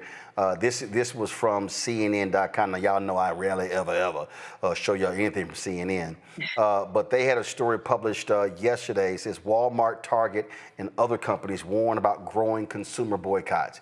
And let me be perfectly clear: the boycott against Target continues. That is, we ain't walking in there, we ain't shopping there, we're not shopping online. It's been 5 months since Nina Turner's group announced that they were launching the boycott on February 1st. They were joined by Until Freedom. March 5th was when Pastor Jamal Bryant launched his Target Fast. And so this has been going on for 5 months now. And so I need people to understand that that we are continuing to do that. On April 3rd, 1968, Dr. King made the comment referencing Reverend Jesse Jackson Sr., where he said we need to redistribute the pain. And that's exactly what we need to be doing, redistributing the pain for these folks. So if these folks want to practice economic withdrawal from black people, then we should be practicing economic withdrawal from them. There are other companies that are going to be targeted. We're going to be announcing those as well. But let's make perfectly clear, and that is the boycott against Target is not over. That boycott continues. That has not changed at all. And so we just need folk to understand. We want y'all to remain, to be vigilant, to be focused in doing that, because I'm telling y'all it's working. The Target CEO, his salary dropped significantly. All of these things are happening. These things are happening before our very eyes. And so we just need to understand that these things are happening. And so I just want everybody to understand that, because again, we're putting the pressure on these companies. And listen, they can't live without black dollars. But black people have to be wise enough and smart enough to understand that when we stop showing up, when we stop giving them our money, then they're going to wake up and realize that you can't do without. And so when you got companies like Verizon pulling back on DEI, when you got others who are doing that, that's what you are seeing. And it's also important for us to have allies who, when we are in power, to use our power. The Coalition of Trade, Black Trade Unionists had their conference in Florida, and they had a panel there. And Claude Cummings out of Houston, he is the leader of the Communication Workers of America. He was speaking at the conference, and a brother hit me up and said, man, Claude mentioned you during his remarks. And I was recently in Houston for an event that was honoring Claude. And I want everybody to understand, this is what black power looks like when you are in a position of power and you have leverage, you have influence, and you make it clear to folk how you are going to move and operate. Listen to what Claude Cummings said to the black trade unionists in Florida. I'm committing as the president of CWA that my money is not going to super PACs anymore. It's going strictly to organizations that will respect us, because I'm tired of these other groups disrespecting us by only coming to us in October and expecting us to help them win these elections when we haven't had the resources we need to work our groups. Simple as that. So please, and also, we're getting our butts kicked with these podcasters. And it doesn't make sense that we can't convince them. I finally, and I think Lee did too, President Saunders, get them to spend money with Roland Martin. Roland has a great audience, and we have to force them to give him money to help get out the vote. We need to support Roland Martin. We need to support Mark Thompson and others who have content and have the ratings to be able to get into our communities with the message, because we lost the narrative in this last election cycle. We lost it. We absolutely lost it. Who can get it back? We can get it back if we spend the resources in our community. That's my commentary.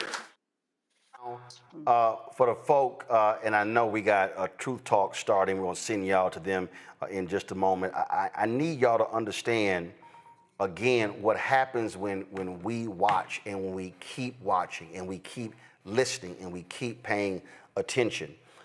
3 weeks ago, YouTube unveil their list of the top 100 podcasts. And they look at watch time, people, how much time people are paying attention. So it's not views. It's not, well, you got all these views. No, because you may have a short view. Do understand, we were told point blank, when they grouped all of the so-called progressive podcasts together, we were told point blank that Roland Martin Unfiltered was the #1 most listened, our watch time. If you take all these progressive podcasts, Brian Taylor Cohen, the Young Turks, David Pakman, you can, all of them, Roland Martin Unfiltered was #1 in terms of watch time. People watch us longer than all of those progressive podcasts, all of them. So what did I tell y'all? 3 weeks ago, YouTube came out with their list of 100, give me the group, so 100 podcasts, okay? Came out with the list of, so when the first week, we were number 78.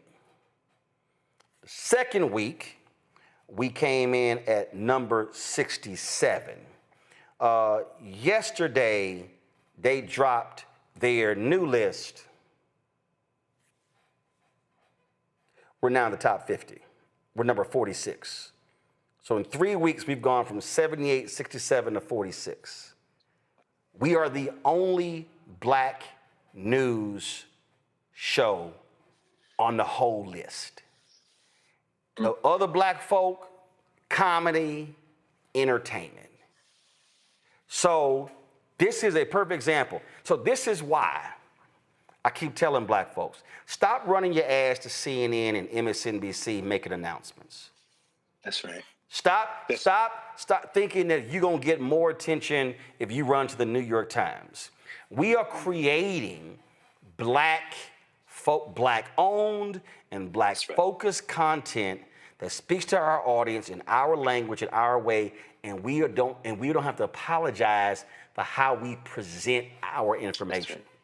And so that's where we are right now. And so all of that energy that we had, 250,000 people watching live on March 4th. And it's right now, it's 4,100 on YouTube. That means 246,000 people are elsewhere. I need us, if we continue that energy, y'all, we change the game. And so we just have to recognize that it's a building process. It doesn't happen overnight. The reality is Reese's audience today is not what it was when they started, but you got to build that thing. When they are now traveling around the country, selling out cities, it's because you are speaking to people in a way that they think is important and relevant and the other folk not doing. And I'm just not interested. And I'm telling y'all, I have no interest. I get these calls from these other shows. Can you come on? No, I don't want to come on. Because first of all, I'm not bringing me to bring you 1 million, 2 million, 3 million views, and I'm getting, you getting attention. No, I'm good. I got enough attention. I'm not building your platform. No, we're gonna build this platform, and so that's just what our mentality has to be. Final thoughts, Reese. You start with you. Well, I wanted to go back to the story about the deputy. Yep, go ahead. This is where I want us to be fucking for real. The people who were thanking Donald Trump for pardoning Larry Hoover, even though he's going to spend 100 years in jail under state charges, people who were thanking him for pardoning NBA Youngboy, who was already going to get out of jail anyway. Please do not take these pardons as some sort of olive branch to the Black community. What they are is a distraction from them undoing consent decrees, a distraction from him pardoning a sheriff who was taking bribes for deputies for hire. It's a distraction from what they're doing to further indemnify police officers from the terror and the abuse that they rain on our communities. It's a distraction from them normalizing the militarization of armed officers, whether they're ICE, HHS, FBI, whatever the situation, on our streets, hunting people. And it's a distraction from how they are over prosecuting people who are on our side. So do not for any reason think that these little nuggets that they're trying to do that make all the Black little gossip blogs are about how, see, they're trying to court the black vote. They're trying to court black men. No, it's pure distraction. We have to keep our eye on the ball on how detrimental these policies are and how they are targeting our community economically, targeting our health, targeting our safety. In every single facet, this administration is hostile to us, if we can even stay in this country. Because like we said earlier, they're trying to pack our asses up and send us to some country in Africa if they can. Nola? So Reese said everything that needed to be said on that point. I want to follow up about the power of your show and the power of Black media, which you are definitely leading right now. I mean, all jokes aside, wherever I go, I've been spending a lot of time in New York for different speaking events and different things. I can't tell you the amount of people that stopped me from being on this show. When I was on the Capitol, the sit-in with Speaker Jeffries, Leader Jeffries, and Senator Cory Booker, the amount of people that knew me from this show, you know, it's the red lips, the glasses, and the hair. They recognize me, and you know, I am doing a speaker series for the Harvard Black alumni about new media, and a large part of that is because of this show. So I'm incredibly grateful. And not just for me personally, but for the impact for the Black community, because this is a real and raw show. You know, like you said, you know, we joke around, there's hard hitting news, there's analysis, there's passion. You know, Greg take us to school every single Thursday.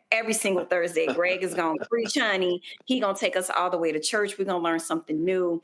So this is such an important platform for the community. And I'm just grateful that my form of analysis and what I offer that people appreciate, because I know that people are like, you know, there's this whole thing on Blue Sky. I don't know where it came from, where people are like, we're going to see if Dr. Haynes going to cuss tonight. I don't know why that's a thing. It's a thing. I don't know why.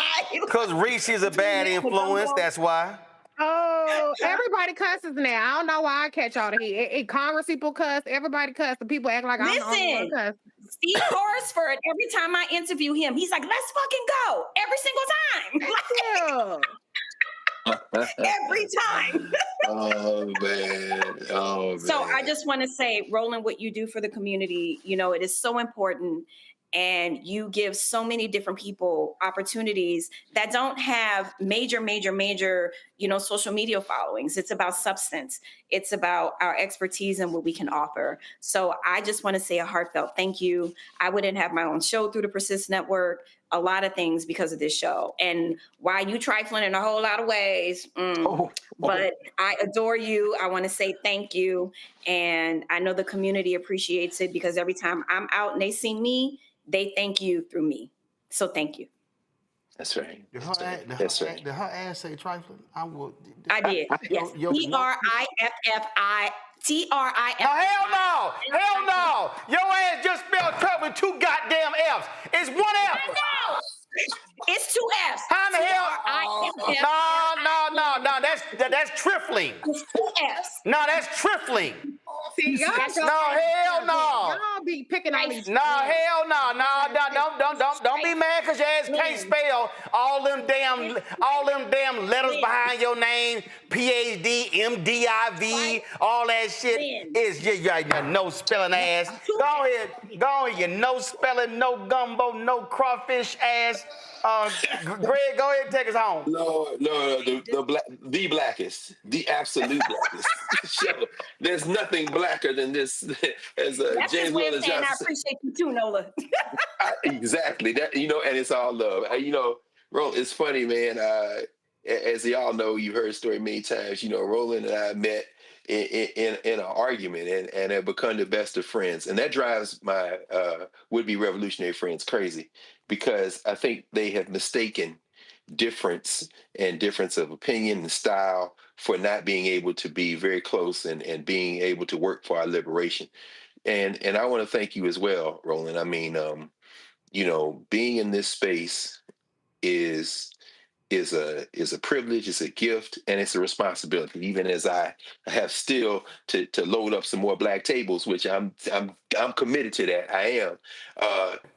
I realize that, you know, we all don't have to agree on everything, but we do invest. You know, we do invest in the liberation of our people. And again, just sitting there today with Derek Albert, who's the NAPCO co-chair, and Ray Charles Brooks, our frat brother, both who was the chair, the president of NAPCO, Stanley Moore, who is the Cook County Commissioner, Steve Reed, as I said, the mayor of Montgomery, Holly Mitchell, who's on the LA Board of Supervisors, LA County Board of Supervisors, and so many others, Loretta Smith out of Portland, to a person to see these women and men of African descent who collectively control billions of dollars of resources.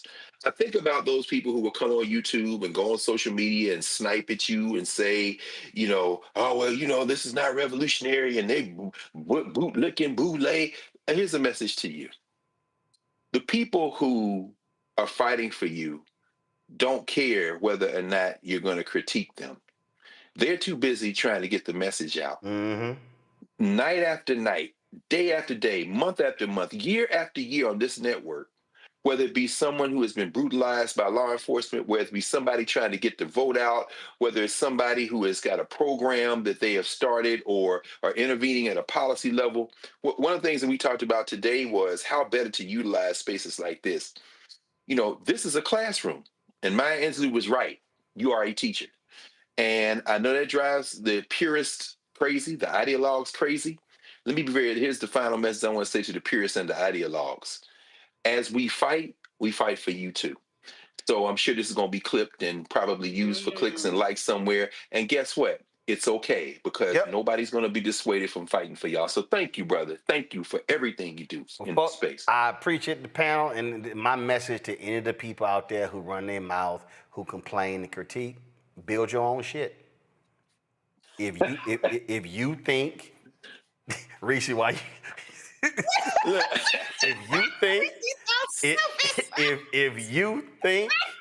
if y'all know I'm petty. If you think, I literally just said that on Blue Sky. Somebody said you messy. I said don't forget petty. No, I'm petty. I'm King Petty. If you think you all that, and you think that your voice is better and your thoughts are better, I'm good. Go build your own shit. Bring it on. And this is real simple, y'all. The numbers don't lie. If the people think that your voice is better, your ideas are better, they will watch and they will listen. Yeah. Or they won't. So again, and I tip to my haters, I say, y'all watch all them. Y'all watch all them. I said, I don't watch them. I don't follow them. I don't follow them on social media. I don't care what they have to say. I can name 12 of them right now, but I'm not going to do that because they ain't getting free publicity. But again, if you think your shit is better, by all means, do what I did. Put your own money behind it and build your shit. And then, almost 7 years later, let's see where you're at. Reese, Nola, Greg, I appreciate y'all being on today's show. Thank you so very much. I know we went over. We're supposed to end at 8 o'clock for Truth Talks, but we're going to send y'all over there. Don't forget, support the work that we do. Join our Bring the Funk fan club. The goal is to get 20,000 fans contributing on average $50 each a year. That's $4.19 a month, 13 cents a day. Y'all, we ain't got millionaires, billionaires supporting this show. It's regular, ordinary people who send us resources, and I purposely do not charge for the content. And I told y'all, we got Balanced Living.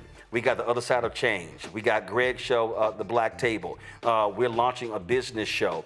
I was literally talking to someone about a show. We're going to shoot a pilot. I was talking to them just last night. We're looking at a health show. We are creating different programming opportunities to speak to various aspects of our community. But that stuff actually costs money. It does. I told y'all we're about to do a $40,000 upgrade on our IT infrastructure. Is happening as we speak. We're about to spend a $70,000 upgrading our lighting package to be able to light a lot of different spots in here as well in order to get maximum use. Listen, our Robomobile 2.0, we unveiled it on the show just the other day. I told y'all that right there, y'all, is $276,000. That's what it costs. And the insurance on that is $20,000 a year. So when we were talking about these things that we're doing, this stuff actually costs money. Infrastructure costs money.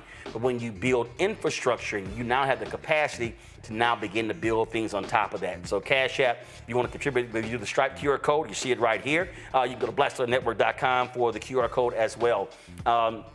If you want to send a check and money order, make it payable to Roland Martin Unfiltered, P.O. Box 57196, Washington, D.C., 20037-0196. PayPal, R. Martin Unfiltered, Venmo, RM Unfiltered, Zelle, Roland at RolandSMartin.com, Roland at RolandMartinUnfiltered.com. Download the Black Star Network app, Apple phone, Android phone, Apple TV, Android TV, Roku, Amazon Fire TV, Xbox One, Samsung Smart TV. Be sure to get a copy of my book, White Fear, How the Browning of America is Making White Folks Lose Their Minds, available at bookstores nationwide. Get the audio version I read on Audible. Proceeds from that book go right back into the show. If you want to get our swag, go to rolandmartin.creator-spring.com. You see our new shirts. We tried to tell you, FAFO 2025 project is crossed out. Don't blame me. I voted for the black woman. MAGA chose between woke and broke. They chose broke. That was an Anthony Scaramucci quote. We put that on the shirt. You get all of our gear right there. The QR code there as well. Don't forget shopblackstarnetwork.com. Of course, if you want to be able to take advantage of our marketplace, black-owned products right there. Shopblackstarnetwork.com. Don't forget, we have the podcast. If you want to listen to our podcast, we on the iHeart Podcast Network. You can hear our audio from this show on all platforms, iHeart, Spotify, Apple, all the different platforms. We got that. And of course, if you want to support Fanbase, download the app. If you want to invest, they're closing in on $17 million Series A fundraising. And so go to startengine.com/fanbase. That's it, folks. I'll see y'all tomorrow right here on the Black Star Network. We'll pay tribute to Congressman Charlie Rangel in the second hour of tomorrow's show right here. So we're going to close this out, and we're going to send y'all over to Truth Talks that's streaming right now.